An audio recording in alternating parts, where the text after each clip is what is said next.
Ho, ho, ho! Well, Santa certainly wasn't bringing any presents for us today at Home Park, but yes, I'm here with the Christmas hoodie on. Yes, and I'm feeling better, folks. So the entertainment value of the pod is back. Maybe. No. So evening. Oh, so we went back to Home Park, and after a last-minute goal in the Virtue Cup, but we couldn't get anything out of today, and I feel a little bit. I don't know where my mind's at, really. I was at the game today with Gavin, his brother Adam, and David, who invited me on his other ticket today for the hospitality. And I said at the start I felt a bit not sure where it's going to go, and I thought we did well today. I thought there was some significant improvements in the game, but it was just nothing up front again, was it? And it had to be Sarcevic with that penalty that is very debatable, that went and got the only goal for Bradford. And they take away the 3 points. Is there things to be positive? I believe there is. We'll get the views of Andy, Carl, and Gavin tonight. Firstly, welcome everybody to the show. Yeah, I'm back after missing Thursday. Fell a bit ill just before. But all good now. And Gavin enjoyed a bit of a Christmas do Thursday night. So we left you with Carl and Andy. But anyway, Andy, how are you doing tonight? I'm doing okay. Yeah, I'm a little bit hoarse. A little bit shouty. Why the long face, Andy? I thought it was a big improvement. Stop moving your microphone, Gavin. It's making a hell of a noise, or someone's moving their mic. He's popping some sex. He was galloping, that's why. I see you now. But yeah, I'm doing all right, mate. Thank you. Very good. We've just blown the ears out of all the podcast listeners that are following this show afterwards. Gavin, how are we doing? It was good to see you today. And how's your week been? Very long. Wild goose chases across London, home counties. Southern Midlands back to London, back home for Friday. And then up at 4:30 this morning with my darling little one, who decided that Daddy really needed to watch the beginning of the Ashes and not from about 6 o'clock, which is when I was planning to. So it's been a long day. And then you go to Argyle with, full of the joys and enthusiasm and va-va-va of life. And then it gets sucked out of you by 60 minutes into the end of the game, and you go home chronically depressed again. So it's good, mate. Very good, thank you. Yeah, I mean it didn't help because he had to have me sat opposite him, so it was a bad day really all around. Evening, Carl. Thank you, both you and Andy, obviously for covering on Thursday. But yeah, how are you feeling today at this moment in time? Now that I've reflected a little bit and calmed down since the match ending, Did you get teasy afterwards? I didn't notice with the tweets. Just a little bit, just a little bit, because I was feeling quite positive before the game. I thought, after the kind of performance and players returning as well, I thought today would have been the day where we could, try and get some points on the board, because Bradford's form hasn't been great the last 5 games, or Pleggy Strokes' programme. And yeah, like you just said, the life got sucked out of you at kind of 60 minutes onwards, but. Yeah, after reflection, I thought the first half was okay, but yeah, poor again second, wasn't it? Do you know what made him grumpy, Gav, right? Is that he was at the Hyde Park Social Club with me earlier on, and he was drinking like strawberry cider. I mean, who in their right mind? Yeah, I mean, seriously, have a word. Seriously. He needs to just bite the bullet and suck up the Guinness and just get done with it rather than going and be all yucky with it. Yeah.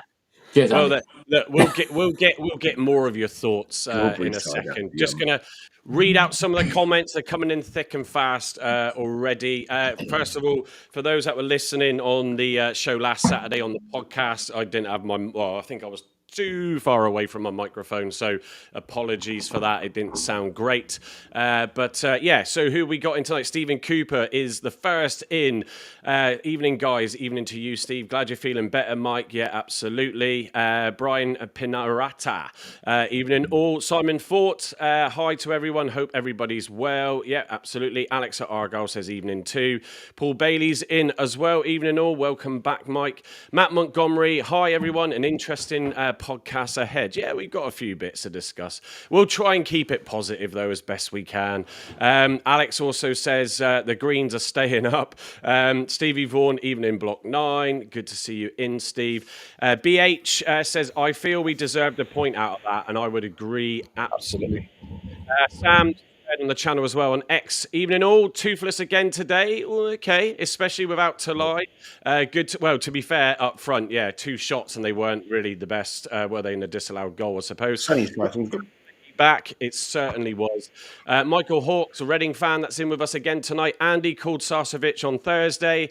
Okay, he did say with Argyle 4-0 up. I went Argyle 4-0. Yeah, that really worked out, didn't it?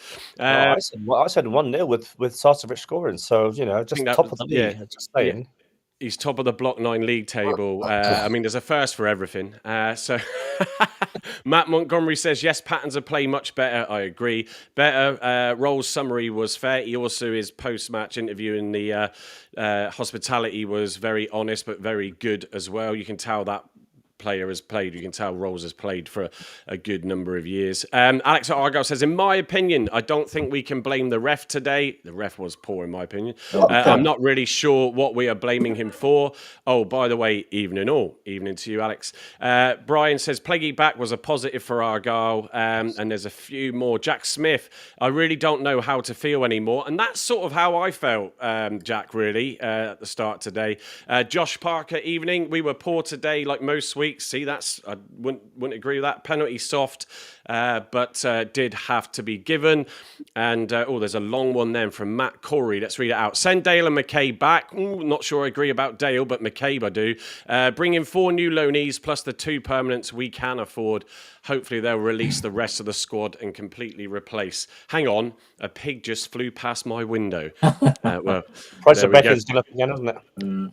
Yeah, well, just to cheer you up for the start of the pod, as we got a few of you in, Andy and Carl did do the show on Thursday. They had the slides all prepped, so they had a lot to go through. And 2 hours with a lot of you sticking around, so thank you for that.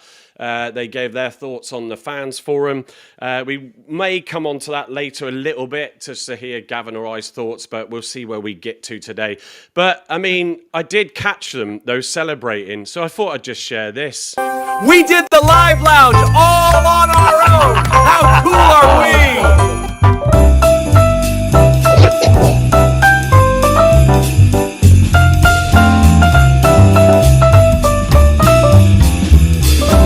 Now don't forget to like and subscribe to the Block 9 podcast. Merry Christmas! There you go. To be fair, that is brilliant. Awful. If I could bottle Carl's face there, I would. I can dance so well. That was brilliant. Oh, dear. I'm These just waiting for the guys first comment to messing say around. Chinos now. Yeah, well, that's it. Yeah, Cheetos messing around as they Cheetos. do, and they've been taking the mickey out of me with the photos I put up, and I No, just we said never to do them, that. I've got a particular set of skills, and I'm going to use sure you them, have. and that was me using them. So guys, it's to cheer you up. Great It's just to cheer you footwork up. you do. We rehearsed it all night, Carl, didn't we, to be fair? It took us hours. Yeah, I know. It was a bit more common wise that you should have done a bit of this at the end as Thank they you, walked Brian. off. Thank you, Brian. I'm glad someone sort of sees it for what it is, really. I tell you I what, love Argo 83. it was Yeah, I more love step Argo overs than 83's Sissoko. comment. Better footwork than Mumba. Christopher Barr, great dance moves.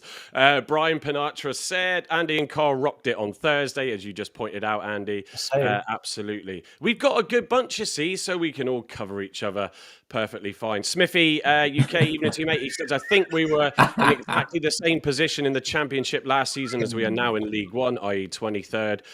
Strange that. I don't know if that is the case or not without looking for sure. What else have we got? I'm just checking back here. Alex found that funny. Are they available to play centre mid, says Matt. Yeah, Corey. I'm game for Yeah. that. Legs might be a bit going and rusty, but I'm all right. Yeah, absolutely. Right, we'll get on to... Andy, obviously, I'll come to you for a bit more of your synopsis of the game. Obviously, the game against Northampton was awful. It was one to forget. You sort of come back to the virtual cup game, and it was a bit scrappy. 2 teams not so great. Again, I do feel that Argyle are getting a bit more disciplined with that 4-4-2 sort of setup.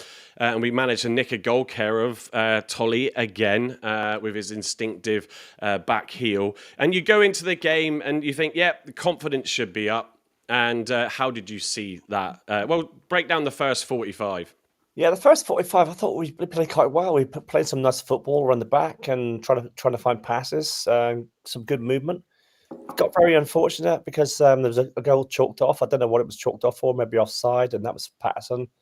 But all in all, I just thought we were a lot better. We looked more like a team than we did against Northampton. I think Northampton, we buckled a little bit, didn't we? But certainly, first 45 was good, and certain parts of the second half towards the end, when we had to sort of go for it, looked good as well. But yeah, it was for me. I sort of said to the guy, Gavin, his brother Adam, and Dave, that wow, I'm seeing like there's a significant difference. You just felt from the off that Oseni running on to that pass, and just not quite able to get his shot off. There just seemed to be more confidence, a bit more energy going through, and you thought, oh, we can probably get something here because we're on the up. And then it was a game, though, I felt, Andy, that was actually enjoyable to watch because it was end to end. I haven't enjoyed. I mean, I know we still lost, but that first half I enjoyed, and the second half, the the penalty happens. Was it a penalty? Was it not? A lot of people saying it wasn't. And then we did get a little bit edgy at the back, not clearing the ball well, but I feel the lads didn't drop their heads as much as they have done before. No, definitely not. They kept their heads up and they tried to sort of play the football. It got sort of squeaky bum time at times because the passes were going a bit short and Bradford were high pressing. But I don't think we played too badly at all, really. People are going to say, "Oh, it's crap. We've lost again. We've lost at home. The doom merchants and the bedwetters and all that." I don't know who you're talking about down there. Down there. Sorry, Gav. Was that for Gav? Was it? No. Oh, but everybody's mirrored, so we're getting our arms the wrong way round. Tic-tac-toe. Lost it, mate. Yes, and all in all, we were a lot better today, and I thought we played like a team. Even to the last few minutes when we try to get something back into the game. But with that Tolly up there, you're going to struggle to score goals. I don't think Oseni offered much up front. And again, I think we played 4-4-1-1. Was it? Am I right saying that, Gav? Or was it 4-4-2? No, we played 4-4-2 basically. 4-4-2. So I think it was Patterson playing behind, wasn't it? Oseni. Mumba played up top and Patterson played on the left. Okay, right. And so, on the left. But anyway, yeah, it's he wasn't getting much sort of service, and anything that went long and punting, which was resorted to in the second half, was just going beyond Oseni and the forward players. So, yeah, we lost another game, but it was a much better performance-wise, I think, and I actually went out not happy, because we'd lost, but content that we at least had a go. You're not happy clapping on me. It's my job. Yeah. So, Carl, come to you now. I mean, Jack Smith just said, really hope Simon heard the boos again at full time. There's something that, for me, they seem to be fairly muted. And I think, in fairness, when the players, I stayed in the box seating area that where the tickets are, and with David, and just watch what was going on. And the players went over to the Devonport who clapped them off, and I thought that was good. I felt the fans throughout the whole game were trying to get behind the players. I haven't felt that sort of getting behind them at Home Park for a while, and it was almost like, come on, even though we knew we didn't have much up front. And I think again, even if Tolly was on there, Carl, there seemed to be a lot of wasted balls that weren't picked up in the box, and again, it's just that final third where we just can't get anything on the end of it, or anything decent to get on the end of it. Yeah, I think if Tolly was playing today, we probably would have won that game because there wasn't a lot in it. I thought overall, I can see a gradual improvement. I kind of see where Cleverley's coming from. I think we were always going to see that once Pleggy got himself fit. Obviously, Rawls getting himself fit. I thought he was decent today. I called for him to come back into the team, and yeah, he got his first home debut. I thought he was really good. Lasted most of the game. He did obviously pull up near the end, probably just fatigue, and he's not 100% there yet. But he said he's ready to go again on Tuesday. which is a good sign because he's got the know-how, hasn't he? He plays the simple balls. He talks to people around him. He organises. And like Cleverly said, it's like having another coach on the pitch with Pleggy back as well. So, and obviously Edwards. And first half I thought was okay. Hello, Sophia. We're getting through balls into Aseni quite well. I thought Patterson was supporting him quite well. Dale, I thought, struggled yet again. He seems to do better when he's okay. He seems to do better when he's tracking back and covering defence. He's more effective there, I think, than he is going forwards at the moment. But maybe that will come with confidence and game time. But yeah, I thought the crowd in general were quite positive. It wasn't anywhere near like it was at Northampton. I think once we went 2-3-0 down, then it got quite toxic. I didn't think that was going to go today. I mean, we did kind of back down a little bit once the goal went in, and we looked a bit, backwards, sideways for a little bit. Edgy, a bit edgy, but it didn't go the Northampton way, which again, I suppose in a way is a positive. We could have down tools even more and conceded 2 or 3, but there is improvement. But again, yes, it's another loss. It's another loss where we should have got points from. I think a point apiece would have been a fair result. And I think obviously that the pen wasn't a pen. After seeing it back, it's very, very soft. Barely touches him and he goes down like a sack of spuds. And the offside goal I haven't seen, but according to Cleverly and other fans, it wasn't offside. So the referees cost us a point, maybe 3 today. But it's an improvement, and I want to see some points on the board away at Wycombe on Tuesday. Yeah, just going to go to the comments before I then go to Gavin on that. But agree with Paul Bailey said about 2 shots on target at home, and they weren't the best. I think one of them was that almost like rolling back ball from something Aseni did. But 2 shots on target at home is not good enough, and you won't win games like that. I think it's all about also just trying to get the foundations right again, get that discipline, get that organisation and structure with that 4-4-2. With the players coming back, and we've definitely, in my opinion, seen that in the last few games. But unless you can have some attacking threat, you're not going to get that. I'm going to sort of bring your comment up, Jack, from earlier. I'd like Simon to hold his hands up, and despite saying he will keep TC for January, realise we really need to change up and get rid of him soon, much quicker than last year with Rooney. The reason why I wanted to bring that one back up is because I think Simon's been pretty clear in the fans forum and being pretty honest with his statement on Friday. I go back to my point. We can touch upon it a bit later. He's having to sort out a few million quid of a black hole in the finances at the moment. You get rid of Cleverly and stuff, and it's another over £1 million. It's just difficult. He said he's sticking with him. That's what they're going to do unless Tom walks. But I think if we're seeing those improvements, and they might be gradual, and it might still take two or three games to sort of get it fine-tuned, but we're going to have to just stick with it.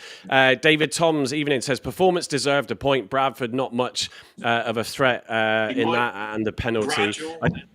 I did feel that, in fairness, without the penalty, I think with Bradford on the attack as well, it seemed to be going end to end in that first half.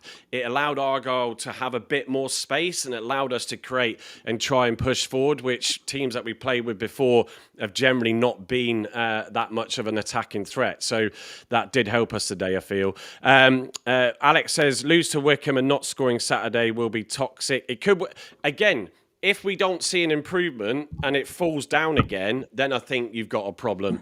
If we're still building, you can see the changes coming. Another loss wouldn't be great, of course, and they lost to Exeter today in the FA Cup. Then let's just see. Steve Vaughan said, I said in the summer we needed more than just Talai. We don't have enough depth in attack yet. I think we could all see that with the sign-ins. Terry Alford, evening to you. He says, for the pen, how can their player fall forwards when touched on one side? There was quite a gaggle, is that the right word, of players around him as he went down, and I think that didn't help. And also, he did do one on Pleggy running into the box. Pleggy doesn't get caught out much, but he did on that one. I don't blame him all for it. Dad, the Jana, evening. The only real question for me was the bench, no Finn or Hatch, only Amici as an attacking option. I think all of us here could not agree more with Finn not being on the bench, and the fact that, respectfully, that Amichi's getting ahead of Finn when he's just come back from an injury. I just find that crazy, if I'm honest. And also, before I come to Gavin, Stevie Watson, good to see you in, Stevie. Evening, how can an official rule our goal out and yet give the penalty to Bradford? The league is bonkers. I'm not sure if it was offside or why it was ruled out. Not seen it myself either. Tyreek Wright, Graham Burns says, evening to you, had more minutes for Bradford today than he ever had for Argyle. So where we go in here, I'm just going to check Laura some Schmiel's more. in the house as well. Mike from Canada. Who? Sorry, what? Laura Schmiel from Canada's in the house. Welcome in, Oh Laura. yeah, just scroll. I'm scrolling down the history as I'm not seeing what's live. So yeah, evening to you, Laura from Canada. Good to have you in. Much better first half, she says, passing the ball around and using the width of the pitch. Yeah, exactly positive. Second half went back to old ways. Hazard cannot feed the ball. Agree completely. Out of his box. Can anyone answer where Finn was? I just mentioned that. No, and why Dale was taken off. I didn't think Dale had his best game, to be fair. But Gav, obviously, I always enjoy watching the view from the old director's box, and that really elevated position. You know, it's good to see a different side of the pitch. On games when I can. So yeah, there was positives there. But yeah, what were your thoughts on that 90 minutes? So go back to the beginning. I was encouraged by the lineup. I think the team that I managed to scribble together in between meetings in London was far more experienced, which I think a lot of those were in. Certainly, if you look at the spine of the team, I would have probably started with Ross and Pleguezuelo and not Mitchell. Nothing against Mitchell, but I think Ross is the better footballer. So you've got two players then that can play a pass rather than one that buds and thuds and one that can play a pass. But I thought actually Mitchell had a pretty good solid game, irrespective. I thought Rolls in the middle gave us some real rigidity and he won a lot of the ball. I think I probably would have preferred to see Wiradu next to him today. I think with a bit more dynamism, drive the ball to the pitch. I think he just did better on Tuesday, but horses for courses. And I thought that having Pato, having Joe back in defence, having Dale, I thought had a mixed game. I thought he was good in patches, but he certainly didn't do himself justice and others. But having that experienced, their decision making on the ball and off the ball is much, much better than the youngsters because they've probably got muscle memory that the young guys haven't. So on that basis, I was happier with the lineup. I thought we had a really good first half. I gave it 7.5, 8 out of 10 as I walked down the stairs for my cup of tea. And we just needed that first goal and we didn't get it. I agree with the kind of toothless up front sort of type chats, although Owen Aseni's first touch of the game under a minute to draw a good save out of their keeper wide on the left. I thought cutting back in on his right was a really good effort. If Ballymumba was a little bit more aware of what was going on, not waiting for a cutback, but a parry, I think he could have got in and put that in. And then if you go 1-0 up and in a minute and 10 seconds, then it's a completely different world, isn't it? Let's be honest. But we didn't. And if my auntie had some danglies, she'd still be my uncle. So we are where we are on that one. One thing I was thinking on the way home actually was if let's just say in a parallel universe, sliding doors, we had instructed a new manager last week when we lost to Northampton, and his first two games were a 1-0 win away in the Virtu in the pissing rain in East London, and played pretty well today and lost to the second in the league. Whether people's opinions might change a bit and they might start seeing the sunny side and not the dull side, as it were. Because I've thought I think the comment I made to you afterwards, having a glass of beer, was strawberry cider. Don't lie. Sorry, no, it was strawberry cider. I'd never drink strawberry cider. He definitely wasn't. I'm not that in touch with my feminine side to drink strawberry cider. I apologise. I'll have to probably find that one day. But I actually said to you, they actually looked like a team that was pretty well coached today, but weren't good enough to execute the plan up top. Not the rest of it. I thought patterns of play were pretty good, especially in the first half. I thought Joe Rolls made a big impact on that and got his foot on the ball. And he's still a bit rusty. You can see that. And I think 2 or 3 games time, he'll be right at it. And if we don't sign him now, having put him in the nub of our team for the rest of the season, then there is some serious bonkerness going on. Because if he's just starting to learn his teammates' patterns of play and stuff, we've got to sign him now because I think he's good enough. I thought if we had, I think if Tolly had played, we'd have won comfortably. He would have got in between. It's just his aggressiveness in getting to the ball first is what Owen Aseni doesn't have. I don't think he's got all the physical attributes to be a good striker. I just don't think he's got the grit and determination. And actually, Tolly was up on the interview pre-game in Club Argyle. And you can just see in his demeanour today and the way he talked, he is going to the top because he's just so at it. His training techniques, he wants it more than anyone else. Fact. And you know, you can see that the way he lashed out and obviously got himself suspended just on pure frustration. But if Owen Aseni had half of what Tolly's got in terms of mentality, then we'd be in a much better place because I think he's got the technical ability. But they say, but certainly in cricket and rugby, go get a rugby one in early. But physicality, in the top element of the game, everyone's broadly the same. It's the mental element that gets you between a good and a great player, and I think that's the difference between Pepple, Aseni, and Tolly. They might not have the skill he has, but they've got all the physical attributes he has. They're both quite big. They're both quite strong. They've both got reasonable pace, not amazing pace, but then not as Tolly. But he just gets there. His mind's like, I'm getting to that ball first before you. End of chat. And actually, I thought the 2 centre halves today for Bradford were quite fragile. Bally, I thought, pressed really early in the game. Thought he was really good at that whole charging people down. Their keeper looked like he didn't want to touch the ball. I think he had a touch of the Hazarditis early doors, and he was finding more touches than Gregor Townsend. That's another rugby quote. And I thought, we're on this. And I think if Tolly had been bullying those 2 centre halves, he'd have got far more joy out of it than Owen Aseni did. I don't think he had a bad game, actually. I thought he ran channels quite well and he tried hard.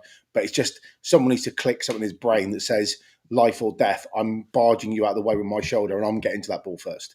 And he didn't. So that's the real shame of it. But I think 4-4-2 works. I put 4-4-2, just blow my own trumpet for 5 seconds, about 3-4 weeks ago and said we need a dozen games like this. The personnel can change, but it has to be 4-4-2 and rigid. They're doing that and they're looking harder to beat. Ref watch today, because I had my best friend steward, Barry, if you're watching, lovely to have seen you, especially taking a recently deceased person's seat. That was really classy. Well done. But so I had to keep my language to a PG rating, which I did successfully, apart from once. But the referee was horrific. All game. I didn't think it was good, no. All game. He was horrific. Both sides, by the way. Not just us. Both sides. Horrific. And the linesmen weren't much better, to be honest. The officiating at this level, the best referee we've had all year was the woman. I can't remember her name, and I'll look it up later. Yeah, I forget her surname. Abigail, yeah, she was brilliant. She's the best ref we've had all year. Port Vale game. Port Vale, yes, away. Yeah, she was brilliant, really good. She was excellent because it wasn't all about her. It wasn't all about look at me and I'll blow up. And she just let the game run a lot. Brought people back, didn't book as many people as the normal refs do. Although today there were 3 or 4 quite cynical ones. There was one that didn't even give a foul for. I think it was Boateng got absolutely clattered in the halfway line, and it just we had advantage. He plays well, and he didn't even come back to book the guy. That was a second half, wasn't it? Yeah, I remember that. Yeah. I remember saying that's shouting. That's the worst thing I've ever seen. Probably wasn't, but there we are. So I was placated, I suppose, with the performance. I just wish we had someone else who could, have that killer touch and put the ball in the back of the net. Quite frankly, and we don't. So we're a bit of a blunt instrument. But if we can get 2 more 0-0s out of the next 2 games, get Tolly back, and get Amici some kind of game fit, then I think we will very quickly move ourselves in the right direction. Yeah, to be fair, I don't disagree with too much. I mean, we're sat in the same place and we saw a lot of that. I did the first half, the ref was just all over the show and just whistle. I just wish they would just let a lot of the game flow. The FA just needs to get a hold of, or UEFA, whatever it is, just needs to get hold of that side of it and just let the players wrestle a little bit. But it just and a couple of the little head injuries, as soon as someone went down, he straight away blew the whistle when they were like, no, I'm fine. Well, no, I've blown now, so I've stopped the game. You've got to get your physio on. And then you go through the whole malarkey of that and then waiting for them to go off before they come on. I think there was one to their player. Joe Edwards was dragged off, even though he got hit on the shoulder, so it wasn't a head injury. They had a head injury, and he stood up and said, I'm fine, and he didn't drag him off the field. Yeah, it's just the inconsistencies of it today for him. Just back in the comments, thanks for your synopsis, Gavin. Argyle 83, if I haven't shouted out and said evening already, evening to you. Truth Plim as well, I can see is in there. Truth Plim said Finn isn't playing because he'll be sold in January. Who knows? He did say something in the press conference, and we'll get that from Carl in a minute. Argo 83 said, I don't see, and I agree on this, what McCabe, but I don't agree about Dale offering this team. So coming back to that, McCabe for me came on, and respectfully, he's a youngster that plays and is involved in the England setup, and you expect a lot from him. And he just keeps turning back to goal and passing it back to goal or to the defence or Hazard. And I'm like, why aren't you going forward and creating? And it just frustrated me. And actually, there was one point where it put us under massive pressure, and we were edgy. There was like a 10-minute spell after that, after the goal, where, well, I say not straight after. I think for about 5 minutes after, we did try and go straight back and try and get something. But there was this 10-minute spell where it was just scrappy at the back. Hazard couldn't clear it properly, blaming other people because he hit it 20 foot in the air out to touch and said, why couldn't you jump for that and edit? And then you had sort of Mitchell, a bit of Batley, a bit of others just not getting rid of the ball up the pitch, Sorinola, and just had to deal with it. And it was just scrappy and nearly. I mean, Hazard did pull off a good save, in fairness, coming out of goal to keep it at 1-0. So that was frustrating. For me, Dale, though, I didn't think he had his best game today, but I didn't think he was horrendous. But for me, he has been probably one of the most consistent and organised players, and the one that has actually wanted to fight for the badge in these recent away games. So yeah, for me, I would still be keeping Dale. Benny Van Life says TC as Carl will. Well, actually, Carl, let's go on to that now. Benny Van Life saying TC talked about Finn in the press conference. Can you just specifically on that point just tell us what that was with reference to? I think it was just Chris asking about Teagan and obviously the lack of goals and flair, and the lack of attacking threat that we have at the moment. And he got brought up again. Yet again, just TC saying that he's got so much potential. Then he touched on he needs to learn on how to be more effective in games, which is a bit of a strange. Get him in a game and be effective in the game. Well, exactly. Start the guy. Let him show the fans he can be effective, which he does do when he does get given a chance. And he was talking about something about you are judged on your numbers. Well, again, if he's not being selected, he can't get the numbers, can he? So it's all a bit of a strange one, because he pointed out, was it Billy Poynton for Bradford? I don't think he played today, but he said he could be as good as him, or potentially in a couple of years be that type of player. But if the guy's not given a chance, even from the bench, I just think leaving him out of the squad completely, sat, in the Mayflower, where he could be playing for the under-18s, just doesn't make any sense to me. And if you're not going to use him, either loan him out, or he's going to think, twice in January if an offer does come in. And I wouldn't blame him, to be honest. There was a comment earlier in the comment section, Mike, about the reason they're not playing Finn is because he's off in January. Well, I read that one out just now. It was true. If he was off in January, they'd be playing him to hell now, trying to put him in the shop window to get more money. Exactly. But then on the plus side, he's on a pro deal anyway, so it's going to take a sizable fee. I know, but if you're like, I said this to Mike at lunchtime, Morgan Whittaker's now hitting form absolutely at the right time for Middlesbrough, right? Scoring every game. I think he scored in the last 4 when he's had a couple of assists. If he can score another 4 or 5 games between now and January, I'll be happy for someone to whip them off his hands for 25, 30 million quid, because we've got a 20% sell-on clause. Now, if they're going to sell a 17-year-old lad to a Premier League club to sit in their academy on a pro deal, then he's got to be delighting and surprising audiences now. not being sit in the stands and playing occasionally in important games for the under-18s. But when Dale, Patterson and Mumba are really, really struggling at the moment, I think personally, why is he not given those minutes to Don't impress? disagree. Well, I think Patterson's getting it. better by the game, but Mumba's drawn lots of blanks, even though It's the same with a lot of our youth. You know, Hatchie, he's been positive when we've seen him. He's brought him back from Taunton. Again, not played him. He played him, 20 minutes at left back at Huddersfield, and then he's not been seen again. Caleb Roberts is in and out of the team. Asaka's struggling. A lot of our youth at the moment, I don't think we're helping our young lads by not giving them game time. No, but going back to what Miron said last year, though, Carl, which was, I'm not throwing these kids into a relegation battle because it'll ruin them. It could ruin them for a long time in the future. I do agree with that. I think I don't. We pick you can have one luxury player, which I think would be Tegan Finn, but Hatch is not. Yeah, no, I mean not altogether. Individually, Roberts isn't strong enough. Yeah, he looked. I thought he looked poor on Tuesday night at times. Did okay, but he got hooked off because he wasn't good enough in that game. Now you could argue he needs a run of games to get to be that good, and we don't have a reserve team. Yeah. But luxuries we can't have when you've got seasoned professionals that have played 400 plus games in that position. You've got to play those guys. You can't play youngsters because we're not in a position to have luxuries at the minute and take gambles. No, but it's one of those where not the best analogy, but if we have a young person that we decide to give as store manager in one of our stores because they've shown huge capability and huge strong business acumen, and we're like, yeah, I mean, we've seen what you've done the last 12 months. We'll give you a shot. We'll bring you in. We wouldn't just then look at experience all the time. And I think experience. No, but you also hang on.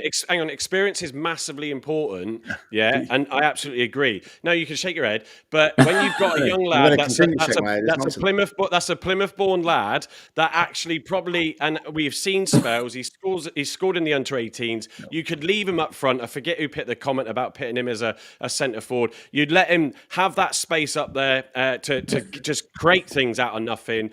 And when you are lacking and you bring Amici back in, who hasn't played when you need to grind out these results, you got Finn, who's been playing minutes in the under-18s, at least has the quality and ability. I think the whole youngster thing is, and plug your ears, Sophie, a load of bollocks. Get him on the pitch to do so. If he doesn't do anything, and do it at the start of the game, because if you bring him on when we're a goal down, it doesn't help when the mindset's not quite right. It's just my thoughts on the situation. I'm not disagreeing with Finn starting a football match for us. What I'm saying is your analogy's bollocks because you wouldn't put a young person into a failing store, which is what we are. You put them into a store that's got stability and a good team around them. So we are now. Say you're going to drop youngsters into a at the same time, you wouldn't have an employee who's been struggling for weeks and weeks and weeks, seeing him struggle and continually picking him or giving him support, and he's clearly useless. And also, to a degree, we probably have given that, because if we see someone who's got potential, if you're in my old roles, I was given departments that were failing, and when I was coming up and growing through, and I got given those opportunities, that's my point that I'm getting at. I just think you've got a homegrown talent there who would actually bleed green because he's from Plymouth, and I would be using him. I'm going to move on because we've done it. If you look at my team later, he's in my side. I know he is. I know he is. He was in your team. But it's a one. You got to have one luxury in the side who can create something. You can't have more than one because we haven't got luxury for that. But I think we all agree Finn is that player. We're not saying he is. It isn't any of the others. Not putting Roberts, Hatch all in together at the same time. Just agree with that. Exactly. I mean, you had him in your team for today, so that's why I was more annoyed that he also wasn't getting a shout today. Go. Hang on. I shall calm down. Take a deep breath. Don't get my blood pressure up again. We're having a tear up, love it. So I'm going to go to a few comments because there's been loads coming in. Thanks, everybody, for those. Matt Montgomery says, on the Dale point, Dale tries to get forward, brings energy in his final ball is a concern. Most people's are there at the minute. McCabe does little. Yotas Marlowe, evening to you. Hello, Plymouth FC fans. It's Marie Chan here, the Liverpool fan. Wow, what a game for Liverpool against Leeds at Ellen Road, where they went 2-0 up and then were pegged back 2-2, then went 3 up, Liverpool, and then Leeds came back in the 95th minute. Sorry. But this isn't a Liverpool pod. I was No, watching it's not. Shrewsbury's. But Shrewsbury it was Saints. just a brilliant game to see the result end up like it did. But David Toms, where was Clev today? As we pointed out, he was suspended, so he was sat. I didn't hear that before the game, to be fair. But he was sat in with the other directors and Simon He was Hallett. sat down next to your neighbour, nearly. Say again? He was sat down next to Carl's neighbour, a couple of doors down, who was there today, probably scouting. Is that? Do you know what? I swear to God, I thought I saw Jimmy D walking up behind the media box just He was there. kickoff. He was there today. Wow, maybe. Well, it had to be him then because I thought that's a bit strange. But yeah, there we go. Stephen, who said he had to leave the chat because he's got to go and watch I'm a Celeb. That's just a Shame joke. on him. That's terrible. Annie, I hope you're watching it with your with your polo on. That's what or catch your, up TV for. Yeah. That's what. Yeah, exactly. Would you want to catch up on that though? Yeah. Anyway, don't forget, you can catch up on this show on your favorite podcast channel, whether it's Apple Podcasts, whether it's Spotify or any other. It will be up in about an hour after we finish. Right, anyway, let's regain some control.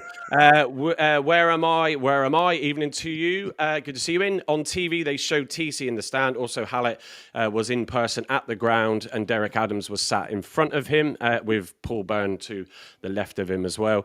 The original Brickbat, just watched the press conference, confirmation that Cleverly doesn't watch the game. As us, he said Weirdo played well in midfield, and then there was Carl came back on that and said he meant Tuesday with regards to Weirdo. Aseni just needs an early pass. Mumba had a touch like Trump's subtly. Oh, hang on, then he scrolled way too far down. Where am I? Also said, what do people think about the 75-minute goalkeeper sit down on TV? The commentators moaned about it. So that's got to be the one with Hazard. I think that was just another deliberate tactical slow the game down, which I believe it was. Rolls was down. Rolls was down, and they were he was on. coming off. Yeah, and he obviously had cramp and stuff. So Hazard thought, well, if Rolls is down and we're having play on, we aren't anymore. I'll put my backside on the floor, and then the game has to stop. That's what he did. Yeah, exactly. And I thought he did it to have a little kind of. Everyone, I think they brought them off then, and then they made the two subs. But Rolls was down with cramp or something. I can imagine pace of game, blah blah blah. But the referee was continuing the game with him on the deck, so Hazard thought on his feet and sat on his ass. Fair enough. Yeah, they are looking to stop it. I believe what they're trying to stop is all the players going to the technical area, because then it does seem like it is a tactical switch. That, and I've argued at times that Argyle don't do that enough in games when they're a bit under the cosh. So, but it is good that they are looking to cut it out, because we've seen it too often at Home Park as well. Kami Tarosaki, evening to you. Wickham away on Tuesday. Can't see things getting better, unfortunately. But they did lose in the end. Was it 2-0? Did it stay 2-0? To Exeter? 4, wasn't it? 4-0 they won in the end. Oh, right, okay, fair enough. Then. I don't know what team Wickham put out. I've not looked yet, but that's an interesting. If the Scum can beat them 4-0, although I think they were literally playing for their financial lives, so they probably had a bit more motivation than Wickham. Yeah, fair enough. Argo 83 says, not his one just now, but one before. Just imagine if Azaz and Whittaker in this team now, they'll be banging them in, if only, unfortunately. Dad, the Jana, say again? No, if only we had like Ronaldo. Come on, he's having a bit of fun. They're miles away. Forget about them. They're not even in the rearview mirror anymore. They're like they've left us long time ago. We know what he means, though. Yeah, we're all having a bit of fun. We got to have fun to cheer ourselves up. Dad, the Jana if says, only I agree. We signed Azaz. If only we had the money. Will you shut up, Carl? I'm trying to get him off flow here. Jesus, just because you hosted the show with Andy on Thursday, just calm it down. The original, actually, Dad the Jana, I was trying to read out. I agree, Dale has been fighting even when poor. The original Brickbat says, I thought after the substitution, some of the players lost where they were supposed to be. Well, funny enough, Ross, as you just picked, was up front, which... Again, we've seen Mitchell get into that position. It's an interesting tactic. Excuse me. Simon Fort, hopefully Wickham won't turn up, but we will come on the greens. That's what I hope to see, is we do put on another showing going away. There are so many more. I'm going to come to some of these recent ones. So Argo 83 said, Beidou doesn't even get mentioned. What a total waste of money. He doesn't want to come back. Do you know Beidou's... I've just pulled his stats up, right? So Beidou's? In the mighty Saudi Arabian second division. They've only played 10 games this year so far. Don't know how many they play in total. Baidu's played 4. He's got 1 assist and 1 goal. Is that all it is? Wow. That's probably more than anyone else has got. He's not played in 6. But Mike, there was a comment earlier on as well about people like bringing Callum Wright and Ogbeta back. What are our thoughts on that, guys? I don't know. I don't think he wants to come back, and that's why I don't think we'll ever get him back. So that's why I haven't really. By the sounds of it, I think they're quite happy where they are. He's got a lot of energy, and it was Laura, I think, wasn't it, that mentioned that? He's got a lot of energy, and I think sometimes you could do with that, but equally it's running around, and there was no final product even then, was it? And I really wanted Wright to come on, and it just never happened. So yeah, unfortunately, to me of us at the minute is like take you to the pictures, take you to dinner, woo you, give you flowers, get you to the front door, and then say, "I'm not going to come in and do it. I'm going to go home." Because he's got no ability to finish the job, and neither have we without Talai. So there we go. There's one way of hitting it. We also, Argyle83 said with regards to his Finn and Whitaker, I was just making an observation. Yes, you were. Also, we've got Stevie Vaughan saying Derek Adams, and that's just... okay. Right, can someone just take over? I need to go and sort something out with the kids. So, hang on. Yeah, right. Andy, Carl, you can do it. You're the experienced I'll be. Yeah.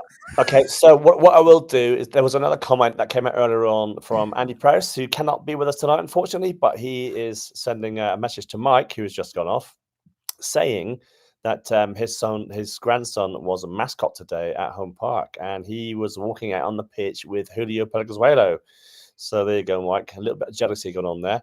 So that gave us the idea, didn't it, Andy, that potentially one day in the future we could have a little whip around for Michael there, who could walk out with Pleggy. I'm sure that Mike would love to walk out. He would love to. Hold his hand. Love to. Like a little love. We'd have to change the Jana song to "Loving You." That'd be nice. Simple, really. Today, lack of quality chances were there. Matty H44. Kami Tarasaki has mentioned about Ogbeta and Wright as well. I don't know if Wright wants to come back. I think Ogbeta could come back. None of them want to come back. And I don't think we want to either. So. We could do with a left-sided left-sided defender who can move forward. Although Ogbeta's going backwards is awful. I'd sooner have Pusac than Ogbeta, if I'll be honest. Laura Schmuler again was saying, what a gate today. Looked a lot of empty seats on TV. Fans are making a statement. Some fans are making a statement. It was 14-8, wasn't it? 14-8, which was 1,000 down on last week. It's still a number, though, isn't it? It's still a good number. There were lots of empty seats. There aren't many clubs that are second from bottom on their second relegation that are putting 14-8 over there. I did hear ripples as well, guys, in the Demport end at the end about Haller out and all that sort of stuff. I don't get that because I didn't hear that. Well, to be fair, it was drowned up by Green and White Barmy Army, which is far Same better. As the booze were. The booze were very limited. I just had to, rescue the wife from the tree that was about to topple over. That's what I had to shoot off. That's right. It's Sophie climbing up it again. You're on about a Christmas tree. On top of the tree again, Mike. Yeah, Christmas tree. Yeah, Christmas tree. Have you got Pleggy sat at the top? Yeah. Well, we got this spinning airplane and reindeer, Santa flying an airplane, bends into his aviation. So I don't know. We bought that from the store.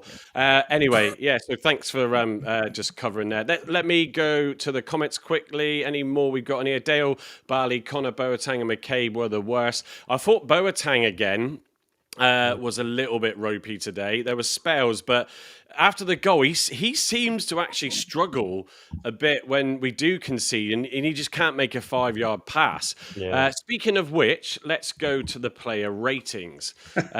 So looking at... Great timing, Gav. Sorry, I was like, are we going to put the FOTMOB stat on there? We go. So just segue in nicely. Keep your comments coming in. Talk amongst yourselves as well. It's really busy in the comments, which is great to see. So I will come back to some more of them. So we've got Hazard in goal on 6.9. I thought for me his distribution again just lets him down. He pulled off a good save after they had already taken the lead. But I just find, he just can't distribute the ball as well as Hammond. Edwards was a 6.7. Again, coming back in, I thought he did really well. Pleguezuelo 6.4, I think that is. He did look a little bit leggy at the end. Pleggy. Which so his substitution didn't surprise me, to be fair, but really good to see him get his full league start today in seeing him back. Mitchell with a 7.5. I sort of discussed this with Gavin when we got the team sheet. I felt that Mitchell was the stronger defender, which is why he was in over Ross. He did well with a higher score of 7.5. Sorinola, again, just had a bad game. He has a good game, a bad game, a good game. 6.9 score for him. Dale, 6.4. Boateng, 6.4. Rules with a 7. He did get the overall man of the match, and I thought he did show his quality in midfield. In that game. Patterson 6.7, Mumbo with the lowest 5.6, and Oseni 5.7. And I thought, considering the pressure of the situation, being the man that's been asked to try and fill Talai's boots, I thought he had a really good game, in fairness. So, Carl, any ones additional to what we sort of said that you want to pick out there and discuss? If you don't have anything, just say, I'll move on. But Right, as that says, really, obviously, Rules being one of the higher rated players, I think he could be really, really key to how the next few weeks will go. As long as he keeps himself fit, I can see him hopefully extending to the summer. I don't think he's got many years left in him, but if we can keep him fit and keep him going, extend the deal into the summer and get another year out of him next year, I think he's the type of player that will improve us. Boateng, again, another strange performance because he started the season quite well. I think we can all agree that he was an early contender for player of the season. When he was playing with Ibrahim, they were both class together. But since Ibrahim's been injured, I think he hasn't really been the same since he's been injured, to be honest. So it'll be interesting to see when Ibrahim gets himself fit again, which we're still a while off that happening, whether he rediscovers his form. My opinion on Dale is I don't know. I honestly don't know what he brings. His end product is quite poor. He does try. There is effort there, and he does track back well. But his final ball or final pass, again, like Cleverly said, we're just struggling in the final third at the moment. Do you not think, though, Carl, on Dale? Do you not think, though, he helps create a lot of the play to get chances?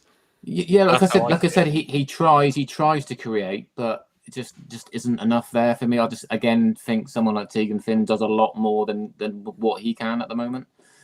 I'm still not 100% sure on Hazard going forward. I think most of us in unison that I think Ashby Hammond deserves another shot. I thought he was quite impressive on Tuesday. Did a couple of decent saves. His distribution is a lot better than Hazard, which I didn't think I'd be saying a few weeks back. But Asani again, he tried very hard. A few balls which he ran onto, disappointing shots from them. But he reminds me a bit like Niall Ennis in a way, just a bit more pacey. I think with Tolai, he seems to be more proactive. I think he needs more help, and he's not really getting that from Mumba either, to be honest. So I can see some changes on Tuesday, but overall more positive, but a lot of work to be doing in the final third. I think our back four structure is a lot better though. It is. Yeah, and take the pressure off them by trying to create and get some goals up front. I mean, Andy sort of. Hammond had that howler obviously against Rovers in that virtual game, and it's sort of like that was frustrating. But I think if you're going to play to where you just want the odd ball that you can get hit long and up, and hope to just nick a goal and then sort of hold on to that lead, you need someone that can do that from the goal. I mean, Hazard was slow to distribute the ball out at times. And I don't hate, because I've been a big fan of him, even when Cooper, all the situations with Cooper were going on. But I just find he just dawdles, and when we had chances to break in the first half, he just couldn't he didn't know what to do. And I think it was in the first half he passed it to Rules, who had a bit of a heavy touch. It came to Rules, I think he didn't expect it. He had a bit of a heavy touch, and they nearly ran on goal and got an early goal in that game, and luckily they didn't. But so Evan's saying, evening chaps, Mumba has to be dropped for Tuesday for me. Bring Finn in, and 10 times more effort, and has had many more positive glimpses, than Barley this season. Andy, I mean, you wouldn't disagree with that, but bringing in Finn, as we were saying earlier, and dropping Barley for that reason. Yeah, we dropped him on Tuesday night against who did we play in the cup, the Virtue Trophy? We won. Leighton Orient. So yeah, Leighton Orient. Thank you.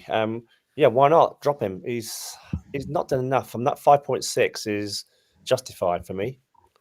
I still thought he had one of his better games. I agree It was with a better Gavin. game, but there was still we haven't got the Still bad moment that would sort of run out defenses. And when that goal he scored against Huddersfield, the opening game of the season, when he ran through most of the defense and just took it away, it was a beauty. Yeah, but he's got nowhere near that in the last few games. Yeah, I don't know.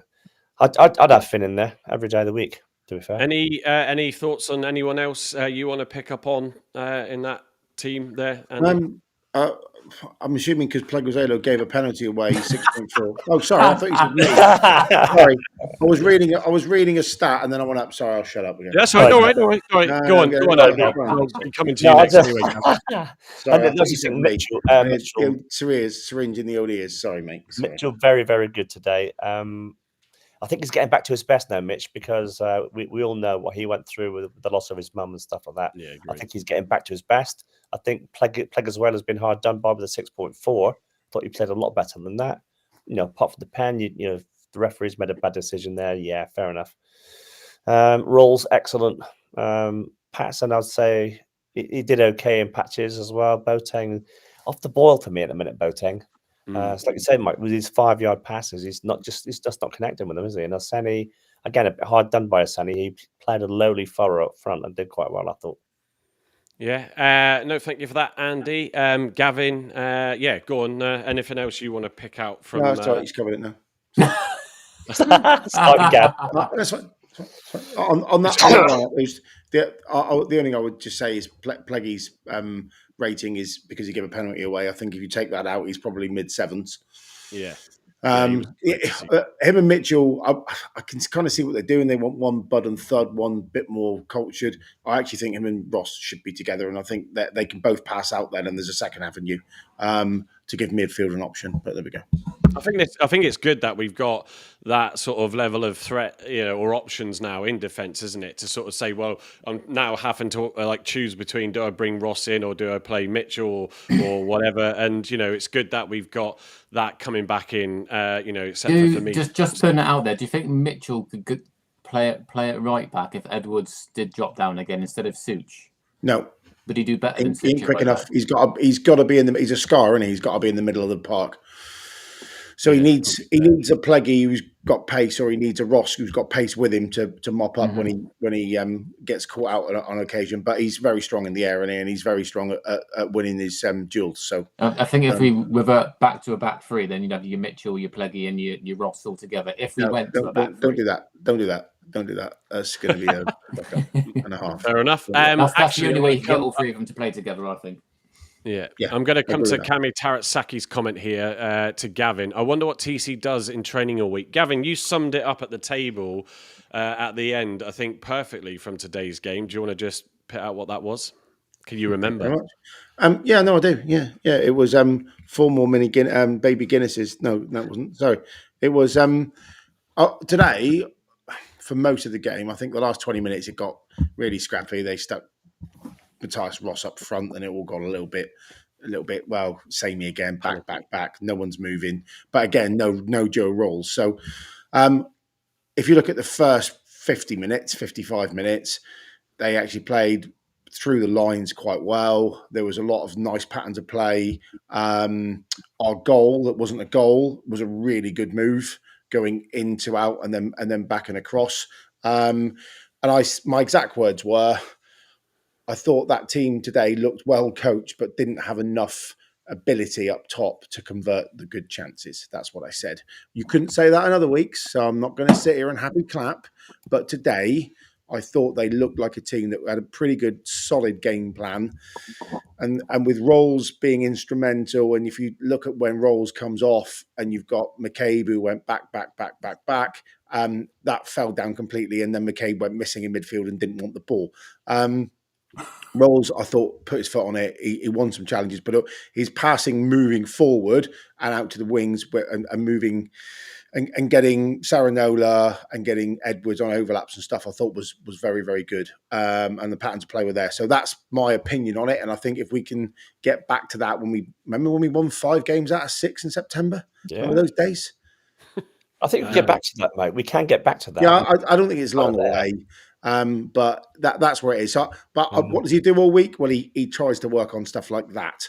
But a team is up top. If you have, it's a shame. We haven't got no depth of way up front, and you've got Peppel, who's got a calf problem. Maseni's he's a huff and puff and try hard, but he hasn't got we said it earlier, he hasn't got the ability of Talai. So, but I thought the patterns of play were pretty good. I'll probably get blasted from the bedwetters on what I've just said, but genuinely, if you look at it subjectively, without any emotion, we moved the ball very well today. It wasn't the aimless kick it up top to Tolly and see what we can muster off a second ball. We actually moved the ball very well today, and that's the hallmark of a TC team.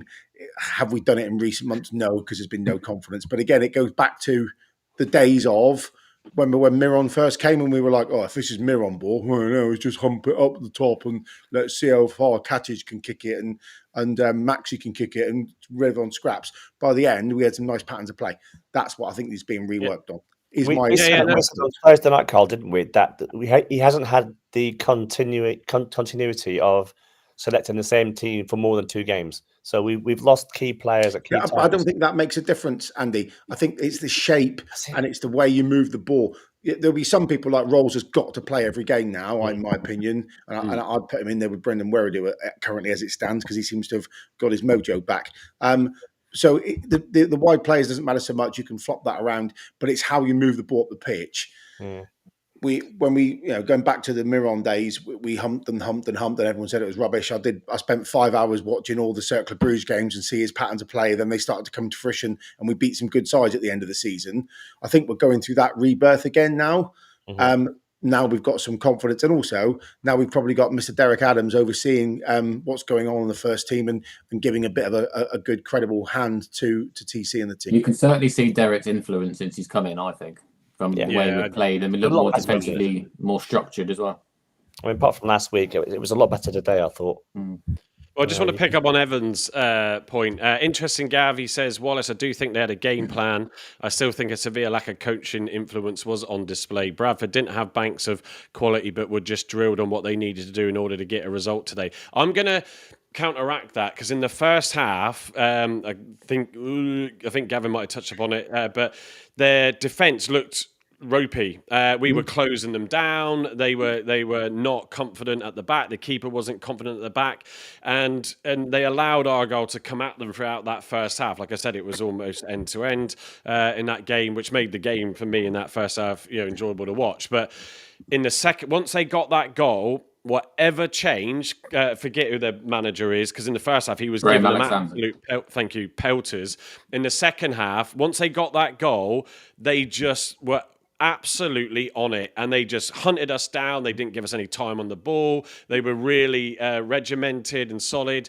And obviously when you go a goal up away from home, you can be that. But they really did stop us really getting anything, which is why it felt edgy and scrappy, because we were getting frustrated probably by the way that they were just closing us out. Because we had no roles in the park who could actually move the ball forward at that time. Interesting. We had a young 19-year-old kid who's not got the confidence, blah, blah, blah, to move the ball to the pitch. Move on. No.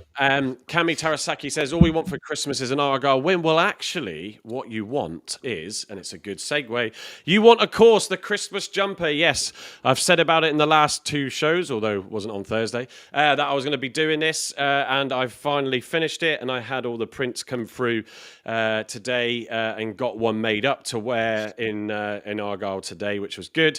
And it does look really, really good. I'm really impressed with it. It is on our Etsy shop now, so you can get to that by either going to Etsy, search the Block 9 podcast, or go to our website, the range.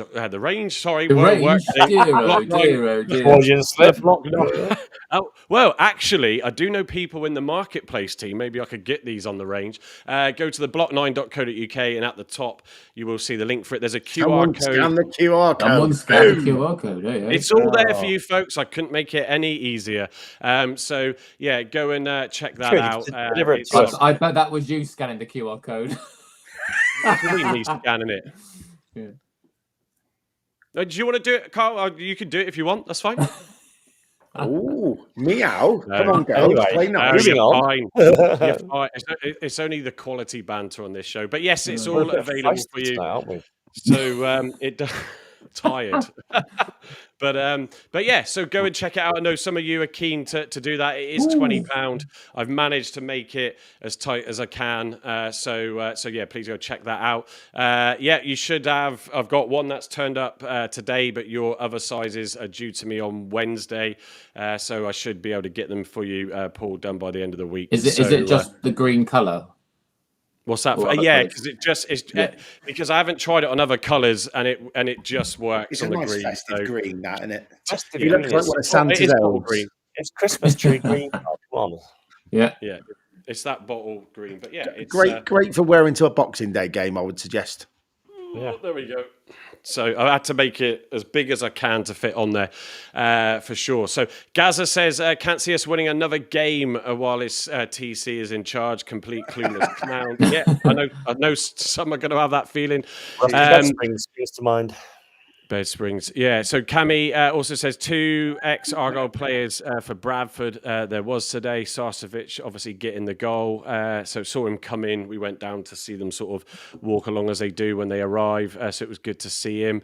What else have we got here? Evan said in response, yeah, agree with that. Definitely would set up with a 4-2-3-1 at Wickham. I think Pleggy and Mitch in the back two with Edwards right back and Sorinola on the left. I think he should probably be dropped, but then what do you do? A defensive midfield duo of Rules and Wiradu with Pato in front of them in a centre attacking midfield position. Finn at left wing, Deo on the right with Aseni up top. Unsure how we will operate up top on his own though. But yeah, we'll come to the lineups that Gavin and Carl have put together. And Michael Hawke says, yeah, in the away end. I don't know what that was in response to. And Terry said, did you knit them yourself? Yeah, no, obviously not. The wife did. But no. So, but they are. I've got a large one on. I had a t-shirt on initially when I put it on, and I took the t-shirt off because it felt a bit tight. So just check the sizing is in for the chest sizes. It is a sweater though, so it's good. Mike loves his knitting. Yeah. Well, Steve, you could do that while you're sat there at work with just chatting away to us. You could take up He's knitting. far too busy. I'm sorry, no, he's not. He's sleeping, Mike. working now. Yeah. Too busy He sleeping. did. He has pointed out about 4 times, and I haven't read it out yet. But that we have gone 999 minutes since anybody else other than Talai scored, which is scary as well. So, Where's your dressing game, mate? Stato. Yeah, that's it. Absolutely 999. right. Yeah. So Gaza Brown High again says this league is full of bang average teams. So the fact that we are not in the automatic promotion spot is more galling. Yeah, because Agree some with of them that. have been horrendous. Yeah, some of them have been horrendous.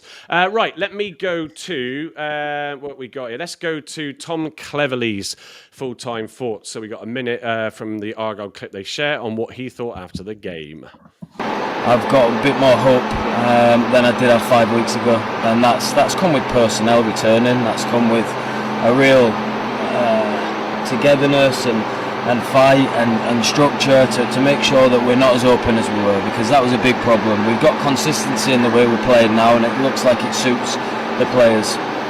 The problem we have to solve now is how do we score more goals, because I think we only had four league goals in our 18-man squad today, which is an issue. The players need to keep putting themselves in the positions, because I've been here.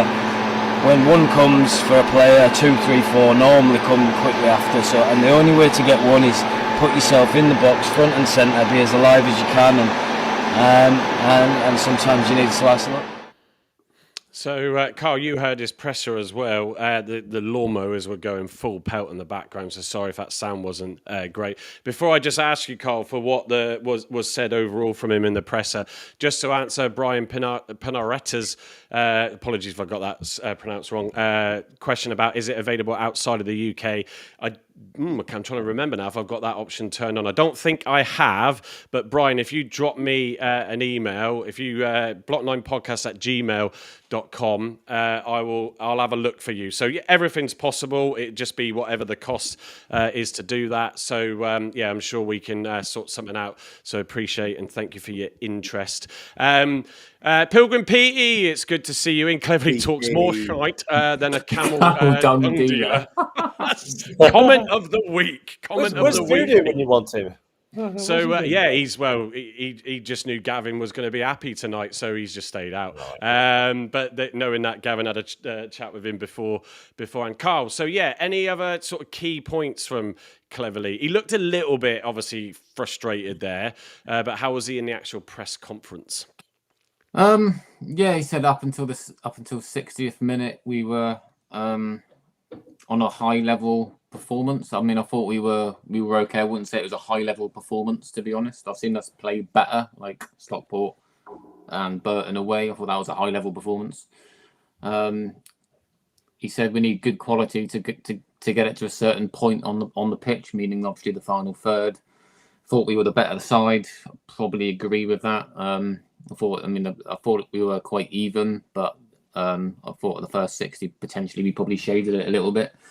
He goes on to say he's not an excuse maker, but then goes on to blame the referee after saying a few weeks ago that he doesn't like to do that. So, yeah. I mean, it's not like Cleverly to change his mind on what he to be fair, I think his patience has just snapped now because it's not once or twice, it's every week, isn't it? And when you're down and out, that's what happens, isn't it? Everyone jumps on you. So. And obviously he'll be speaking to Mike Jones yet again, probably for the second or third time this season. I'm not sure if speaking to the head of the EFL or whatever he is going to do any good. I think he just wants consistency in decisions. And if these decisions keep happening, which they seem to be of late, then he wants the better referees or the more experienced referees in charge of our games, which probably is a fair shout. Let's just have a go every week. Yeah. And I think just on him blaming, I saw Gaz's comment there, saying that all he did was blame the refs. When you're really trying to change the mindset, and we did play better, and that you should have walked away with a point really because they didn't really have much of a threat at goal other than scoring the penalty. I can get that because you just feel then your luck is just not with you at all. So I can sort of get that, but the constant change in his bloody views on things and what is good. A small squad, but not a good small squad and all that jazz. It's a bit mad. Then obviously in the full presser, he said he was angry. Obviously the penalty, there wasn't much contact there. Thought it was a really poor decision. Again, goes on to say about Mike Jones yet again. The offside, what have I missed? No, Matt Montgomery, but carry on. Obviously goes on to say the goal was onside. Again, another poor decision. Too many times this season we've been let down by referees. Again, mentions that we were good up until the final third. Goes on to say that obviously we've only scored 4 goals in our current 18 today, which is a massive worry without Tulai again. I don't know where the goals are coming from. And then goes on to say once Barley, Pato and Dale get their first goal, then hopefully more will come. I suppose in all 3 of them are probably confidence players. No difference to Whittaker. When he got his first goal for Middlesbrough, he's gone on to get several more. Absolutely. So same of number.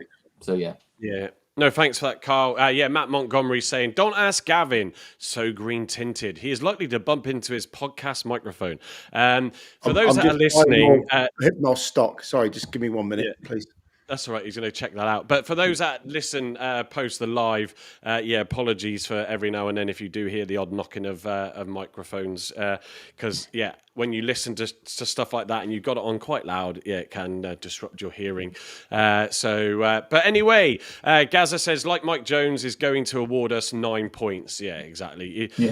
It's almost just pointless in having the conversations. One of the things that leads me to sort of say really is, obviously in the forum where they had the whole talk about, or Derek said how methodical they are as a coaching staff with everything. Talai said about stats in his talk, as Gavin alluded to earlier.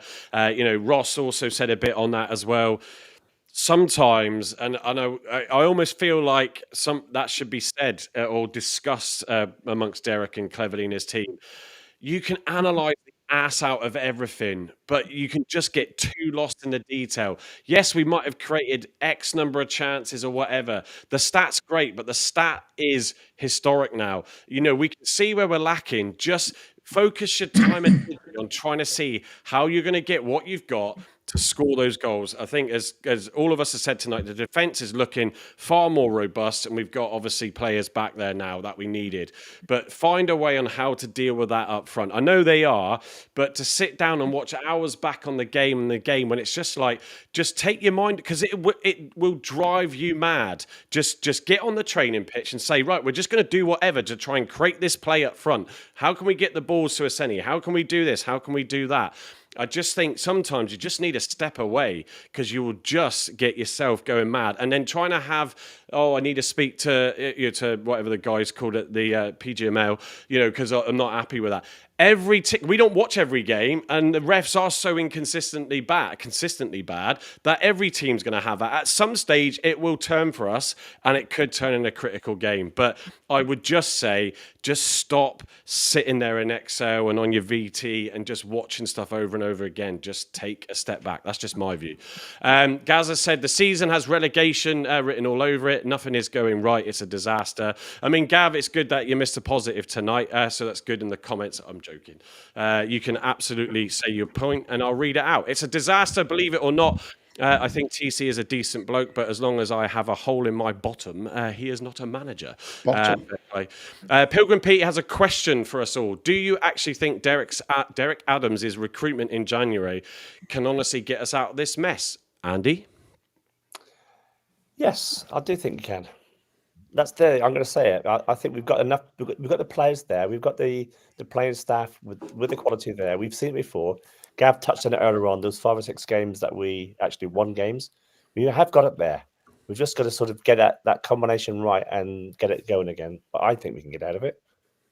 I'm optimistic. Yeah. You've got to be optimistic, haven't you? Carl, it's going to be so dependent on the position. It's clear that players, as we know from the top 6 budget, which no one can argue that now because that is what was released. But there's some of these players that, although not great, are getting decent deals. Said it last weekend that I don't blame, sort of the agents and the players for that, because they're there to do a job and get them the best that they can. But clearly, it's almost like, how much do you have to spend to get a decent player? Obviously, we spent a bit to get Talai, but it's in January, it's going to also be dependent on where the hell we are come that transfer window. Well, exactly. If we're still in the bottom 4, how do you persuade players to sign for us? Do we waive the checkbook, which we don't seem to have? So I don't understand how we're going to get the players in. I don't think 2 will be enough. I think we'll see some loans potentially go back. I don't know if McCabe's 100% settled here. I'm not sure if Dale is, or has the quality to take us forward. So I would cancel their loans straight away. Gives us space to get more players in. Obviously, we don't know if Hazard or Mumba will look elsewhere. There's potential there. And do we try and gamble and make some money on Mumba and Hazard now while their stock is, well, I won't say high, but relatively, that we can get some decent money for? Because as the weeks go on, I don't think the value is going to be there. If Derek can pick up another Lemiras, another Carey, another Jan Songo, then yes, but obviously he signed a lot of crap as well when he was with us. So it depends what Derek and what budget he's got to work with. But I think it's going to be a lot depending on outgoings rather than ingoings, if that makes sense. We need to ship out players before we can bring in some quality. And I think someone like Jatta, who Steve keeps mentioning, I think will be a massive improvement on someone like Peppel. Yeah, I think it's not gonna be easy. And he's out of contract in the summer, so it shouldn't take a massive bid, to be honest. Yeah, but a lot of these players are out of contract, and we've given them 4-year deals, and they're not showing much right now, are they? Gavin, what do you think come Jan in answer to the Pilgrim PT? Yes, I do. I think Caleb Watt's coming back will be a massive thing because he leads that defensive line up top and could score goals, and we all saw what he could do before he got injured. I think that if Amici gets back to some kind of form to lie there, I think we've got good enough top 3. If we can add to that and have a good second striker and someone else to play alongside roles in midfield, I think we probably need one more wide player. I think we'll be okay. This league's not very good. It really isn't. I keep saying it every week, and we keep losing every week. But this league's not very good. If we had held on to, I know if Manti had actually been my uncle, but if we'd held on to 3 or 4 players from last season's starting 11, that back end under Miron, we'd be top 4, top 5, top 6 at the minute, pushing hard, thinking, oh, let's get someone else in. We haven't. The recruitment campaign was a stinker, and Tom Randall should never set foot in the city again. Oh no, he didn't set foot in the city to start with. Sorry, did he? Let's move on from there. But yeah, I genuinely think we do. We played some good stuff in September. We've been horrible since, but we've had half a squad out. I think it just needs a bit of belief, and we need a. I think I said it today to Mr. Potter. You get a goal off someone's backside. It doesn't matter if you get over the line. Then that sort of breeds a bit of confidence. We've done it in the cup, but yeah, we Derek always finds a way, right? And it's always someone you've never heard of. It'd be someone playing in the Scottish Premier, be playing for Dundee United or Broth or some, I don't know, some random club, or it'll be someone from the French Second League, like David Frio and all that sort of many moons ago. And I think we will get 1 or 2 in. And if that's all his sole purpose at the minute, he's got a lot more time than he normally has when he's managing a club, doing training and picking the team and doing recruitment. So I think he will. I think he's very good at pulling rabbits out of hats. Yeah. I'm hoping that come end of January, like Bobby Ewing walking out of the shower, this is all one bad memory. Oh God! Well, we got a lot of older generation that watch, so they'll get that. They'll get that at least. Well, if you're under 40, you won't. But there we are. In terms of my views on it, I've alluded to a couple as I went to the guys there, Petey, and I think it's just going to be difficult. I think it could well be some rabbits out of hats, and it might be names we just go who, and then you'll wonder until we see them play. Watts will be massively influential. Argyle 83 saying about was Amici ever on form? I was saying it I think earlier and also in our group chat before coming on that. I didn't think Amici was great. He didn't seem to be able to take on players before he got injured, and it was a lot of promise. I think all the players rated him as the guy to score the most goals this season. Which is why I'm sort of, no disrespect to him, but more annoyed that the likes of Finland doesn't get on. But I think if we can get some results and can get out of the relegation zone, it definitely helps. But I think if you're a player, or if you're an agent, and you're looking at where we've been and it looks unstable, you'd be wanting to get a good deal if you were going to send your player there. I have to say, Rules' post-match in hospitality, I know he did, I think, a bit in the press conference as well. I've got Edwards' clip, though, I'll play in a second. But he was just brilliant in talking. He said how, he's seen a lot of things since he's come down that have been positive for him, and whether that's players and the togetherness and how they train to the coaching staff. He really went through it quite methodically with Gary Sawyer and just saying that, we can get out of this and we've got the ability to get out of it. I think a lot of us do agree that there is quality there, just got to get back to it. So hopefully with what's coming back, if we can get some results and start finding and creating those opportunities up front one way or another, it will definitely help and hopefully take the pressure off needing too many. Will it come early Jan, middle of Jan or end of Jan? However you look at it, if the board are sticking with him, which they are, and he's not going to walk, he's here till the end of the season. It needs to be pretty quick. We can't be waiting until the end of January. There's no way. Well, yeah, but it might not be our choice. I'm looking at the original brickbat. Martin, yeah, I agree what you're saying about Amici and Toki, but Cleverly has come out and said that people like Amici, people like Oseni are development players, even to the extent Caleb Watts is a development player. So we've got to develop them. You got to try these players, and he wasn't the one that signed them. They signed before he came to the club, so he's got to try to develop them the best he can. So yeah, well, that's why you just got to, even Cleverly now has to just get, like I said, just stop with the the moaning and complaints, and I mean that respectfully, and just get on and just do the job with what you've got, because that is what you've got. So just keep trying to change it up as best you can. Jonathan Mordecai, evening to you. Rolls is inexperienced in League One, experience in the Championship, but not in League One. But I'll take that still, and I think he is going to come on good. Matt Montgomery, Goodram is a class young player. Another suggestion there. Mark saying, how bad are we if this league's not very good? Yeah, as we just touched upon, keep saying it, but we're not coached properly. Players look unhappy. Today Wouldn't you be losing every week? Say again? I said, players looking happy. Wouldn't you be unhappy if you were losing every week? That's true. That is true.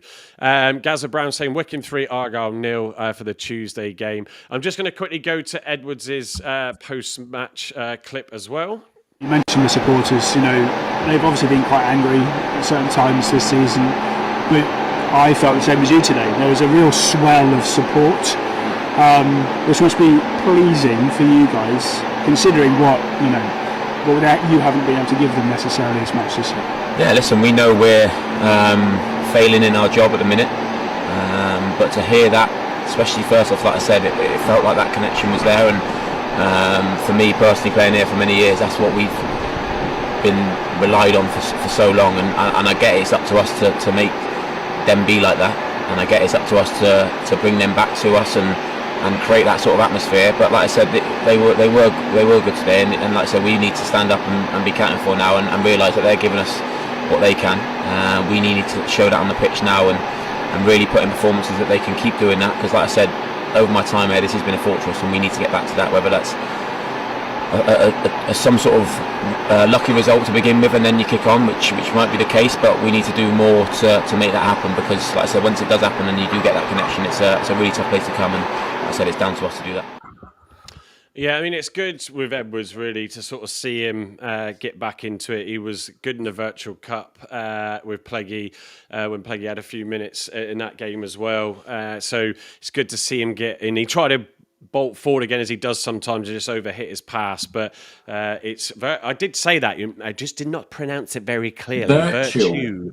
Virtue, yes, virtue. It just sounds like I'm saying virtual, but I'm saying virtue. Anyway, I mean, look, well, as Mark said earlier, he was watching Fawlty Towers earlier, and has been watching this, and the same. Well, I mean, of course, I'm going to run the clip, Mark, that you may not have seen at the start of Andy and Carl. That'll be to sign us off with at the end. Matt Montgomery says going for a 4-2 loss at Wycombe. Graham says Exeter beat Wycombe 4-0 today in that FA Cup. I'm pretty impressed we're going to score 2 goals at Wycombe. I'll take that. Yeah, well, let's go to ours, Gavin and Carl. I'm going to go Carl's first this time. So, Carl, we've got your lineup for Tuesday night. Would you like to take the audience through your thought process? Well, it's what I think, what I would like to see, not what I think Tom cleverly will go for. Obviously, the back four, I would keep the same. Sorry, not keep the same. I want to bring Ross back in for Mitchell, Galloway for Sorinola. Again, I would like to see Ashby Hammond give another shot, but I don't think that will happen. Tegan Flynn has to come in for me. I want to see Wirudu back in midfield. I thought he was quite, I wouldn't say impressive, but positive on Tuesday away to Leyton Orient. I don't think Boateng had a good enough game to keep his place. Obviously, Rawls to start again is, that has to happen. Amici will probably get his first start in place of Patterson. Arsene, we have to go with Arsene because we've got nobody else. But as a 2, I would drop Mumba and just give young Joe Hatch a go. But I don't think it will happen, to be honest. But that's what I would like to see. Give the lad a go. Why bring him back if you're not going to use him? Yeah, there is that. Although did he hear something today that his confidence isn't brilliant at the moment, but then it wouldn't be. But I'm not surprised if he's been held back from Taunton and then left, sat in the Mayflower. It is a strange recall. Andy, I'll come to you because obviously then we'll get Gavin's thoughts on his lineup. How do you see that in Carl's lineup? Would you change anything there? No, pretty much. I'm happy with that, especially with Ashby Hammond back in goal. I just don't think Hazard's got that confidence. It's like he reminds me of like Mr. Godfrey and Dad's Armours. Like, my sister Dolly's upside down. It's just like, get out the ball, the pitch, man. Anyway, so I'd have him inside instead. Back four, it's good. I like the idea of Galloway coming back in for Sorinola. He needs to have a little rest there, Matty. He's like Jekyll and Hyde, isn't he? Finn, Urdu, Rolls, and Amici. Yeah, that sounds good. Up front, why not try Joe Hatch? Aseni, we've got no option on Aseni, to be fair. But yeah, why not try him? Why not give him a share at it? It's got to be better than bloody Mumba. Anyway, I mean, just seeing Gaz's comment on the Hatch couldn't even get in the Taunton Town team. No, he couldn't. And whether or not he was just brought back because that wasn't happening, but we haven't done that elsewhere, I don't know. But it's he was pulled back though and pitched straight into that game, if I recall. I forget which one it was. That Huddersfield at left back. Yeah. So out position. It's no wonder his confidence is shot. You brought back from your loan and you play at left back being a striker. I mean, mind boggles. It creates confusion. I don't mind the switching to a degree of Ross, but whether it gives Mitchell a rest, does he need it? I would definitely not have an issue with either of those. Galloway, though, I think yes for Sorinola. I would swap him out. He's good one game, bad the next, and it just seems hot and cold on that. But plus Galloway's going off for his internationals again, isn't he? So he's only got another couple of games. Yeah, correct. Yeah, correct. Debbie Firth also just dropping in there saying, I'd like to see Luca in goal more, build his confidence. I think he will be back in.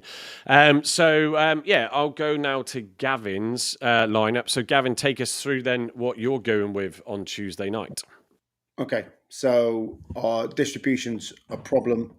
It's causing us lots and lots of harm in terms of momentum moving forward. So just on that basis, bringing Luca back into the side. Mr. Delazouche deserves, I think, he's had some howlers, but he's just that Tuesday night late in the Orient game, watching it back.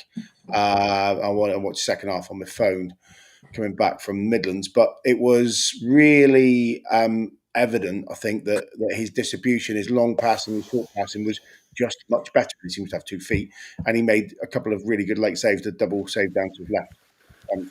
So kept him in.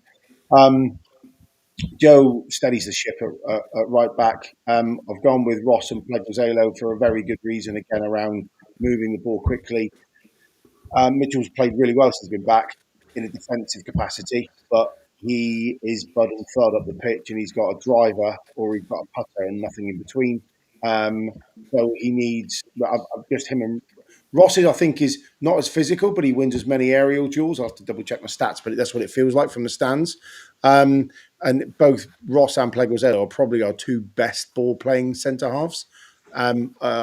Sometimes you think, Pleggy's going to get bullied in the air, but he never does. Even though he's like 4'7" on tippy toes for a centre half, he always wins his aerial duels. So those 2 are key, I think, to feed Rolls and to feed Warrior into the midfield.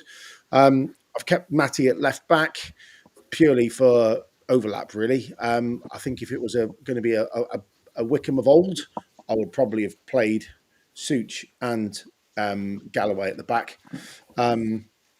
But they've got a very different football style now than they used to under that long-haired wretch. So that's good. So I've kept Matty at left back, and I think, under lights overlap, he seems to play better. Midfield, I've gone for Rolls and Wiradu. I think Boateng probably he's great early, but I think he needs a rest.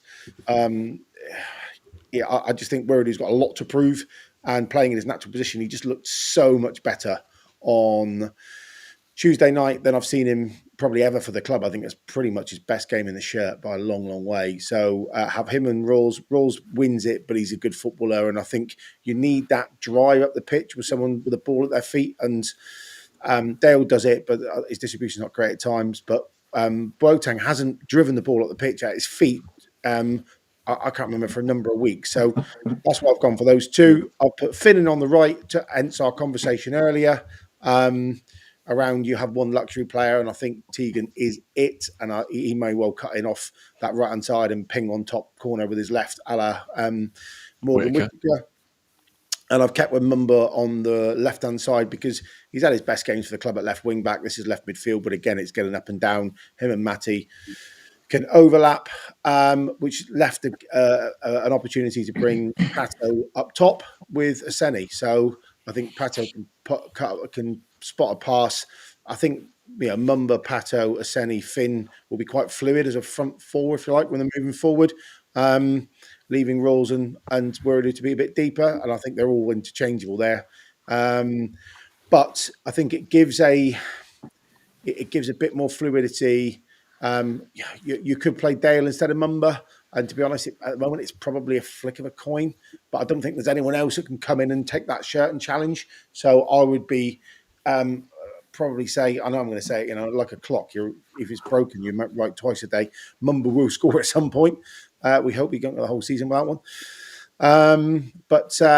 So that's it really, and I think the stability in midfield, the spine of the team, if you look at it, Ashby Hammond, Ross, Pleguezuelo, Rawls, Wiridu, Pato Aseni, you take the top two out, but that middle spine is quite strong.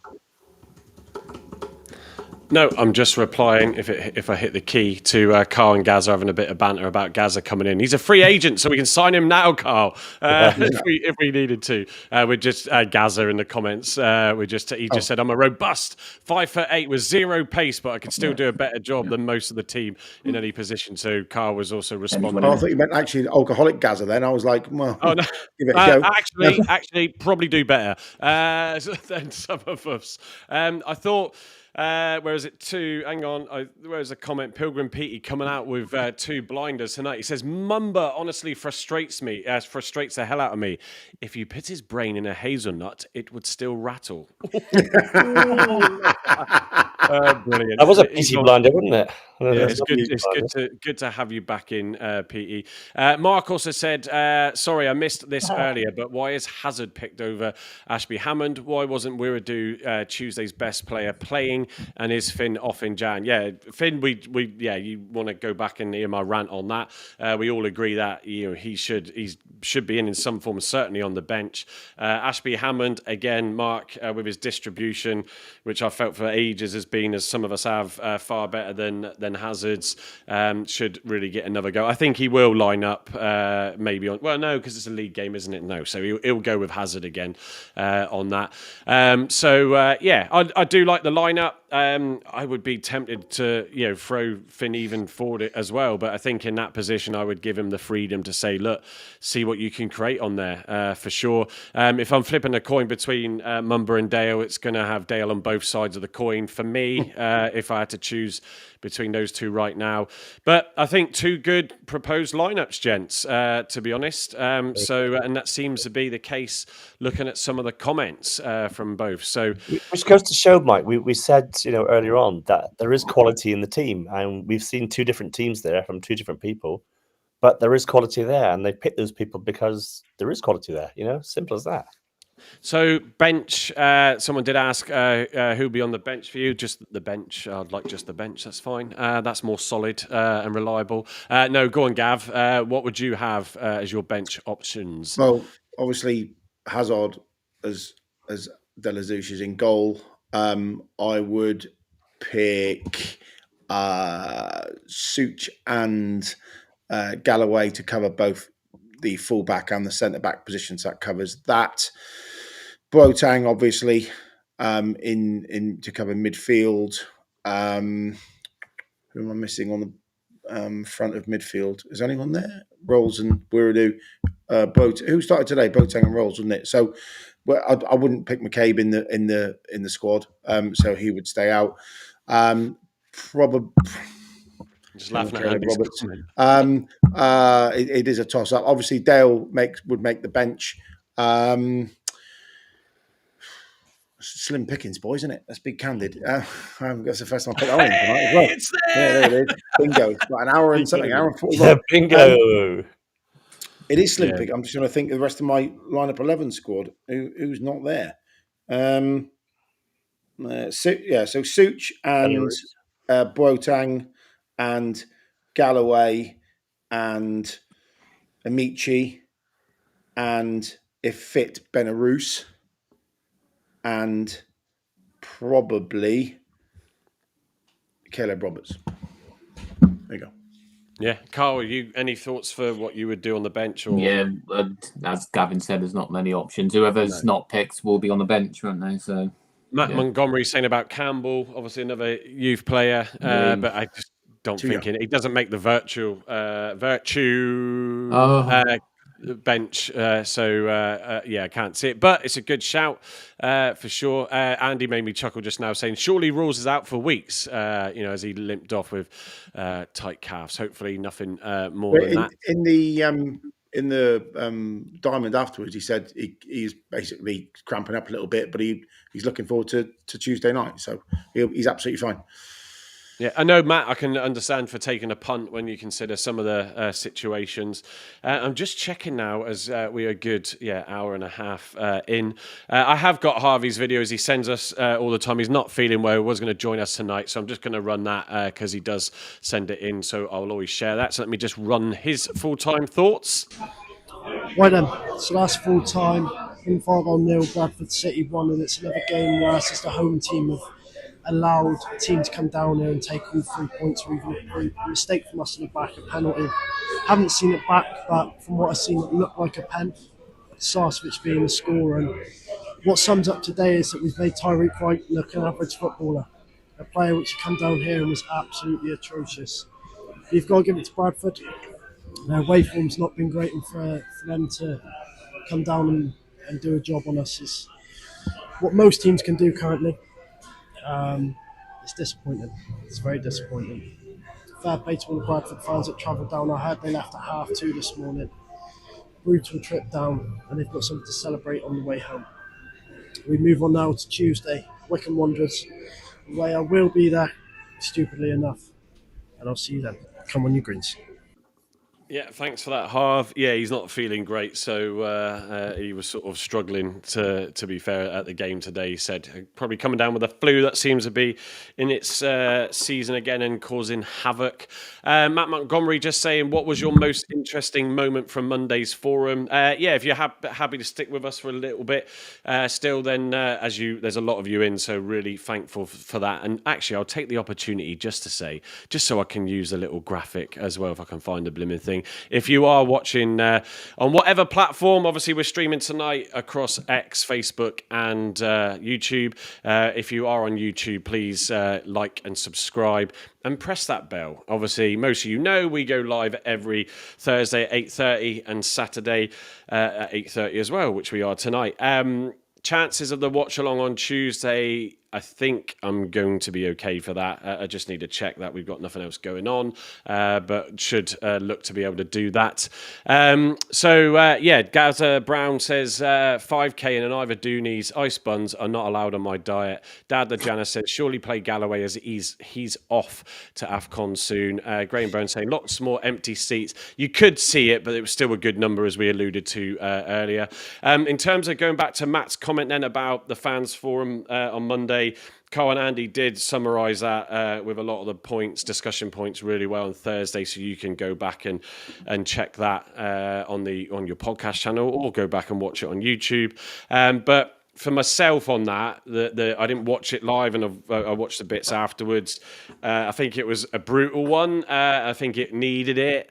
They needed to hear things. Simon expressed certain things. I think he took a lot of that on the chin and accepted it. I think the big thing for me, a couple of big things from it, and I'll go to the guys for their synopsis as well, is that obviously the financial situation of the club is not in a great place. Hallett said at I think it was 2 forums before, it might have been the last one, that's it in terms of him and Jane have had the conversation, there's no more money. For those that don't know how the accounts work, so they were probably done a few months ago, they're waiting to be published any minute now actually. So Simon would have been aware of that around that time, if not before that forum.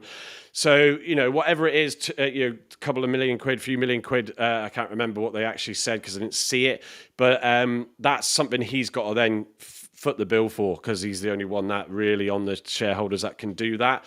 And that's not easy. Obviously, he agrees that a lot of the decisions that were made, haven't been great. And we've done it when we've discussed a bit about how the club works before, and Simon isn't there day to day. Obviously, he's in the States doing his other stuff. He relies on his board to run the place, and I think to a degree, he's been responsible for the Rooney and all that stuff, and he obviously was consulted on all these other appointments. The Cleverly one, I agree with him. We were all happy with that. Well, most of us, speaking for us here at the moment.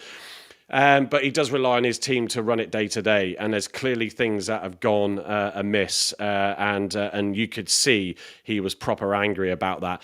They fronted it, they didn't cancel it. Not many clubs do these things, and he did it fairly. But I think, for me, for whatever anybody thinks about the situation, I'm just going to tell you my view, because I can, as well as you can give your view.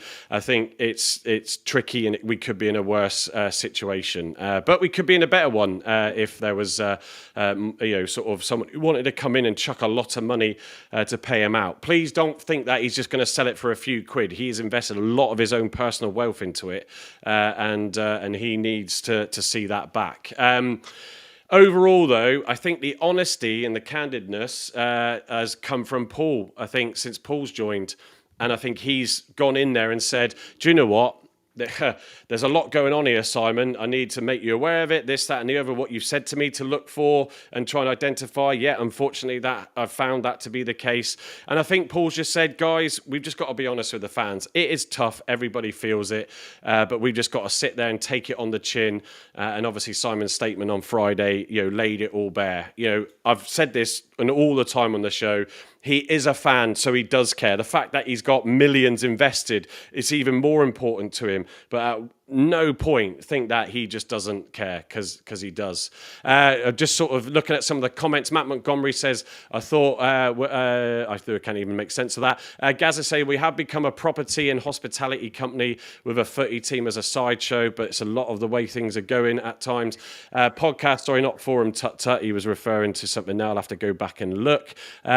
We've got the fact that Byrne doesn't think dropping from League One to League Two is not a big thing is not great. No one would want that. He didn't say that.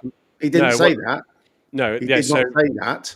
Yeah, I didn't think. I didn't watch it all. Yeah, I'd thought it would have been odd. I know Simon. Just make it clear, just in case anyone isn't listening, he did not say that. Yeah, that's he fine. He said financially, the TV money between League One and League Two is not substantial. Correct. Yeah, as it is from the Championship down. Yeah, good point. And yeah, right to point it out. Matt Montgomery, read that one out. All the money has gone. All the player sales, cup runs, all gone on losses. Yeah, when you chase the dream, it can go badly wrong when things don't work out, sadly. Gaza saying, at least Hallett didn't say when we are relegated this time. Look, I think he's been so honest. I think you can, and I'm happy to read out your comments, Gaza, because we want to give the mix of opinions. So it's been good to have yours in tonight. But it's I don't think he could be any more honest. He didn't really need to do that other statement on Friday, but he took it and accepted the situation and has been honest with that. Andy, you were there with Carl. Sort of how did you find it in terms of your synopsis of that on Monday? Well, it had a really big potential to get toxic during the meeting. There was a lot of heckling going on, a lot of people shouting out, including me at some stages, because I just couldn't make sense of it. But yeah, he was leading it. I was leading. When I heard Simon talking about and putting his hand up and saying, "Yeah, we've made mistakes in the last sort of 18 months, 2 years. We've made mistakes. They've been responsible for that." So he took responsibility for that, even though probably indirectly he wasn't responsible for decision making. I think that's down to like Parkinson and Jusenit. I just like this transparency that he wants to put it right. He knows it's been a shit show for the last couple of months or so, but he wants to put it right, and I think he will fix it. And I think with people like Byrne in the background, really decent bloke, nice CEO, spent a lot of time talking with me and Carl afterwards, and with Derek Adams there overseeing Tom Cleverley as well. I think it's going to be a lot better. I think we're going, as I said earlier on, we're going to get out of this, and I think if we can just consolidate this, stay in this league this year, and then push on for next year, then we'll be back in sort of Championship before long. Yeah, and Carl, your thoughts on it as well? Probably not too dissimilar to Andy's, I'd imagine. Yeah, much more of the same. I think, we were expecting a lot of toxicity in the room. I think beforehand you could sense that's where it was going to go. But a lot of people put their comments across constructively. A few, like Andy said, were shouting out and saying things when Simon was trying to answer. And at some point, he said, "Did you want to come back to that question?" He said, "No." You could see he was a little bit hurt generally, and his pride was a bit down. But it was nice that he came out and kind of apologised for the decisions, explained certain things regarding the data which we haven't really been looking at, although at the same time conveniently not looking at the data regarding Tom Cleverley's management style at Watford. So a little bit contradictory here and there, but it was a lot more refreshing to hear a bit more honesty and a bit more accountability. I do like what I hear from Paul Byrne. And like I said, after the fans forum with me and Andy, he took a good 20 or 30 minutes with us at the end. And he sounds like a top bloke, knows his stuff. He's a fan like everybody else. He's approachable, which is everything Parkinson wasn't really. So I think we're in better hands with Paul Byrne as CEO.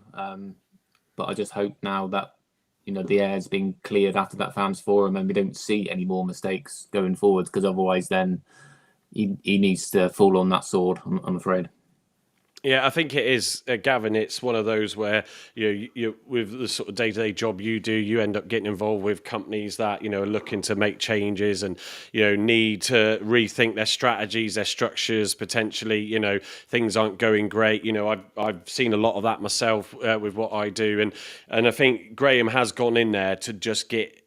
Even though he doesn't officially start until Monday, he's trying to dig through what is going on. And Simon has said, I just need you to tell me it as it is. And obviously, one of the things that Simon was really annoyed about was that the whole process that they built up, we mentioned Jimmy Dickinson earlier, was all about using the data and having the right people in there to then lead to getting the signings that we've done well with before. And he seemed to indicate that was just almost thrown in the bin and wasn't being used. And that really got him going, but that's just one of many things I think then that's been uncovered. The big issue, and it's going to be a single point of failure here, is unfortunately Andy Parkinson stayed 12 months too long. Yeah. Right, because he was living two universes. He was up in Liverpool half a month. He was down in Plymouth for the other half. He's not a great people person. Paul's very much better than that. And from the conversation I've had with him, he genuinely is a good people leader, which is what you need in a people-driven organisation. Funny that. He has made, I think, key decisions around back office management, all those bits and bobs. And Andy led the business. And I just think he just wasn't that bothered. That's what it felt like the last 24 months. And the one thing I will hold the feet to the fire for Simon is Simon should have put his big boy pants on and had a cup of tea with Andy and said, time to go, Mush. We thank you for what you've done, but we now need to take a new leader to take the business forward. And if we'd done that, I think if you look at it in 12 months' time, I'm pretty sure Paul Byrne will have got a root and branch sort of review of the business in Q1 next year, and we'll make some really good decisions about people. And he already said, when I spoke to him after the game, I think it was last game or the game before, around Tom Rendell. He didn't even know where PL2 was. You need people who are working in the building all day, every day that bleed Argyle, and he hasn't. And we had a director of football that worked half a month. We had a CEO that worked half a month.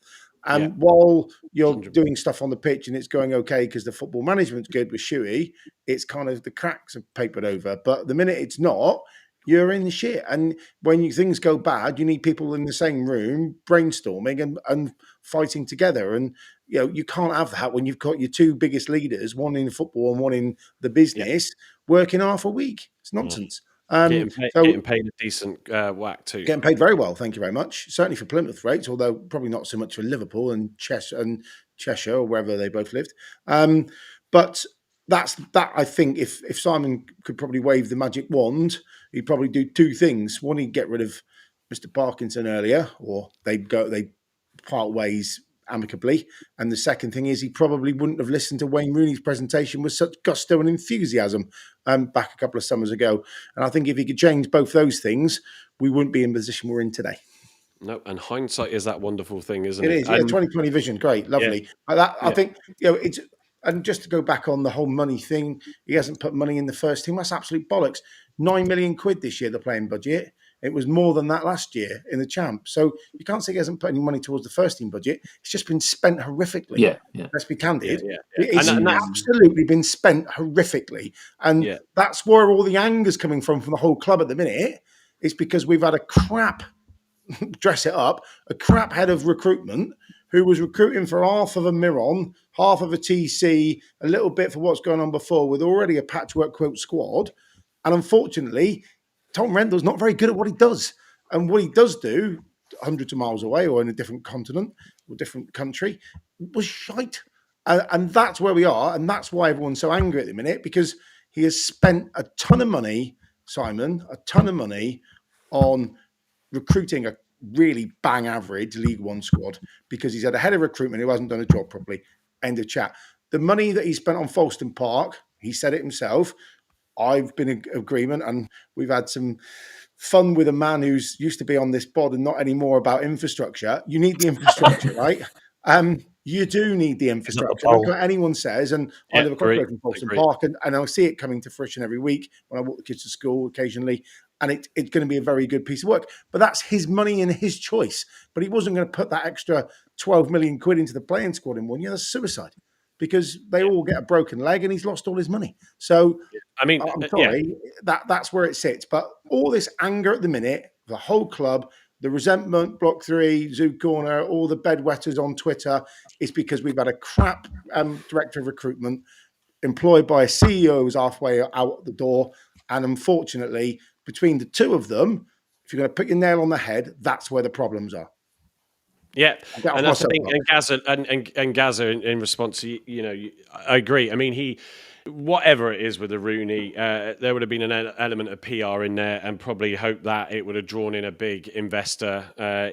He might not ever fully disclose that, but I think that's where his head would have been at with it. We've all made poor decisions at times. And the one thing I sort of learned this from working with Chris all these years, and I think if you don't run your own business, we've had Ben Bennett Florin in just now, who sits with us in Block 9, who dropped in to say hello and tell us all to keep our heads held high. It was a good performance today. But if you treat something as your own business, you think differently. Even if it's not your own business, but you become more aware of what you're doing, your actions that you're taking with someone else's money. Fortunately, Chris trusted me with a lot of his money in what I've done over the years. But there's a lot of trust and faith in that. And then your management team to make sure that is happening right. And it clearly hasn't been. I don't disagree, Gavin. He trusts you with his Lambo as well, doesn't he? It's what, sorry? His Lambo. He trusts you with that. Well, yeah, to go in over the road and get it washed. But yeah, it was a good bit of fun. I've never driven one, so there we go. That was nice. Anyway, watch out, guys. We've got some chickens on the loose. We have Chickens on the Loose podcast is checking in. So good to see you, mate. But I think it's one of those things where he will always take the flak. As an owner of a club, you got to ride the rough with the smooth and all that jazz. So those that have their opinions that don't like it, look, it's fine, because everybody can have those opinions. We're just giving ours. It's not because we're all happy clappers and we just agree on it all. We happen to agree on it all. It's not if Carl didn't or Andy didn't, myself, whatever. We would say it as it is on that side. So we are going to wrap up now, because I am shattered, but great audience in tonight, everybody, and really, really do appreciate it as always. I'm going to read some more comments out. Matt Montgomery saying, I agree, infrastructure is crucial to develop and strengthen a club. Where were we in the 1970s until Simon Hallett came along? Yes, it won't give you an instant return, but a year or two it will. And then let me scroll up a bit here. Argyle 83 saying, I want to know when the next Folkestone Fun Day is. Maybe we could organise a Block 9 one. There you go. We can all have a few drinks and actually meet each other. That's the most important thing. Fudge the first team. Nicholas G, don't think I said hello, and if I've missed that to anybody that comes on regularly, apologies, but he says good on both sides of the game, only lacking goals, which is a worry, as we know. Michael Hawkes, the Reading fan that joins us, great as always. See you all Thursday. Might be on the watch along, as we'll be watching Reading game with Peterborough at the same time. Yep, that sounds good. The original brickbat, the worst recruitment in the last 2 years has been our managers. But go back to the point, how many of us were happy with the TC appointment? I think quite a few of us were, even though Carl said and pointed out the stats situation, if he'd looked back, and the fan in the forum that really put that point across to the panel. Why haven't they learnt their lesson from this time last year with Rooney? Gaza saying earlier, left it too long for music, etc. Again, go back to the financial side of it, Gaza. The business isn't cash rich anymore; it's in debt. Someone's got to service that debt. That's a lot of money to then consider having to get rid of your manager. And I get the point. it could cost us more going down, but he's prepared to take that risk, and that's what he does day to day. Was else it's £1 million probably for Cleverley and his backroom staff for the next 2 years on top of this year. It's all a lot of money, and then having to recruit a new setup again, because Derek Adams won't do it for the long run. Short term, but not the long run.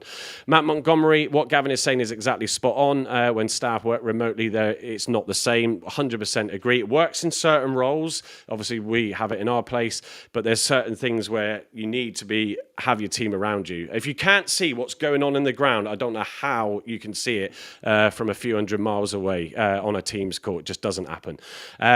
What else have we got? Ben Bennett isn't in Portugal, as he was telling Andy. He wasn't sat in his usual seat. He was sat somewhere else.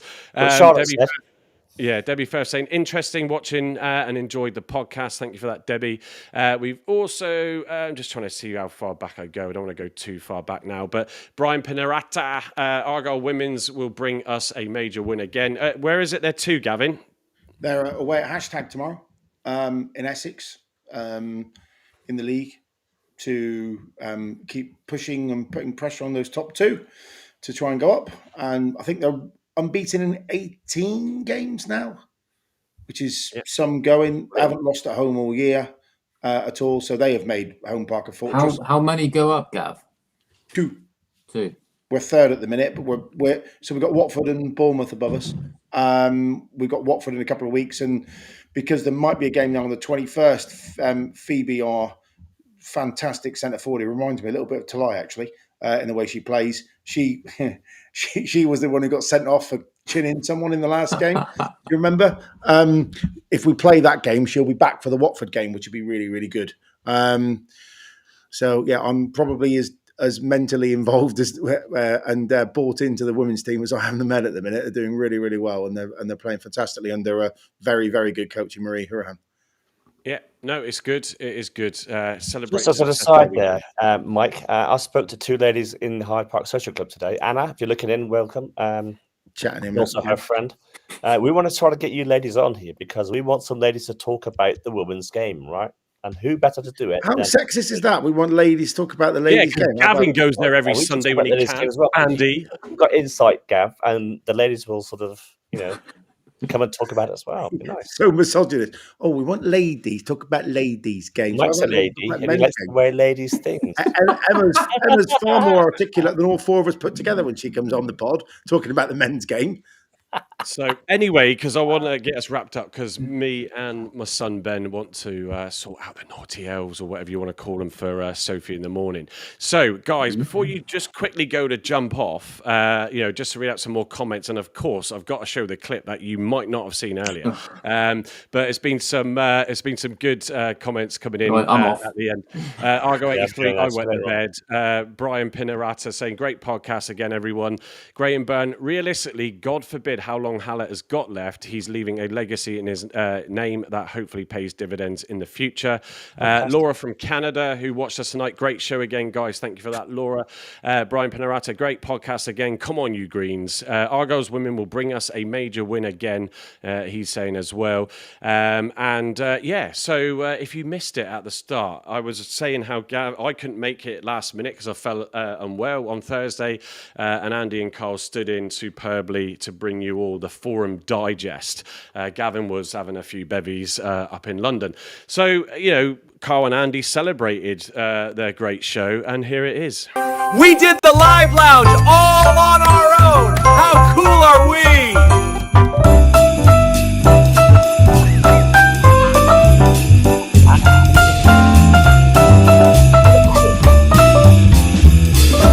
Now don't forget to like and subscribe to the Block 9 podcast. Merry Christmas! Oh, dearie me. There Revenge is mine.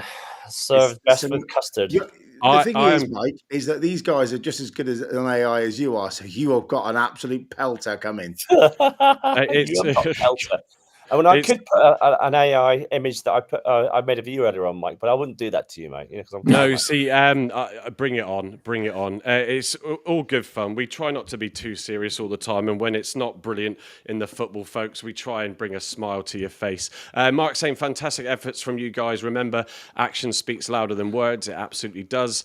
Gaza saying looking forward to Barrow and Barnett next season. Oh, dearie me, that is painful, isn't it? So yes, thank you everybody for joining us tonight. It's been really good to have you in. I put them on earlier. Ben wants me to put these on. Let's see if we can get some presents from Grumpy Santa oil on the next masks few available games. at all outlets near you. Yeah. There we go. Anyway, so on that note, that's it. So Andy, Carl, Gavin, thank you very much. And folks, we shall see you next time.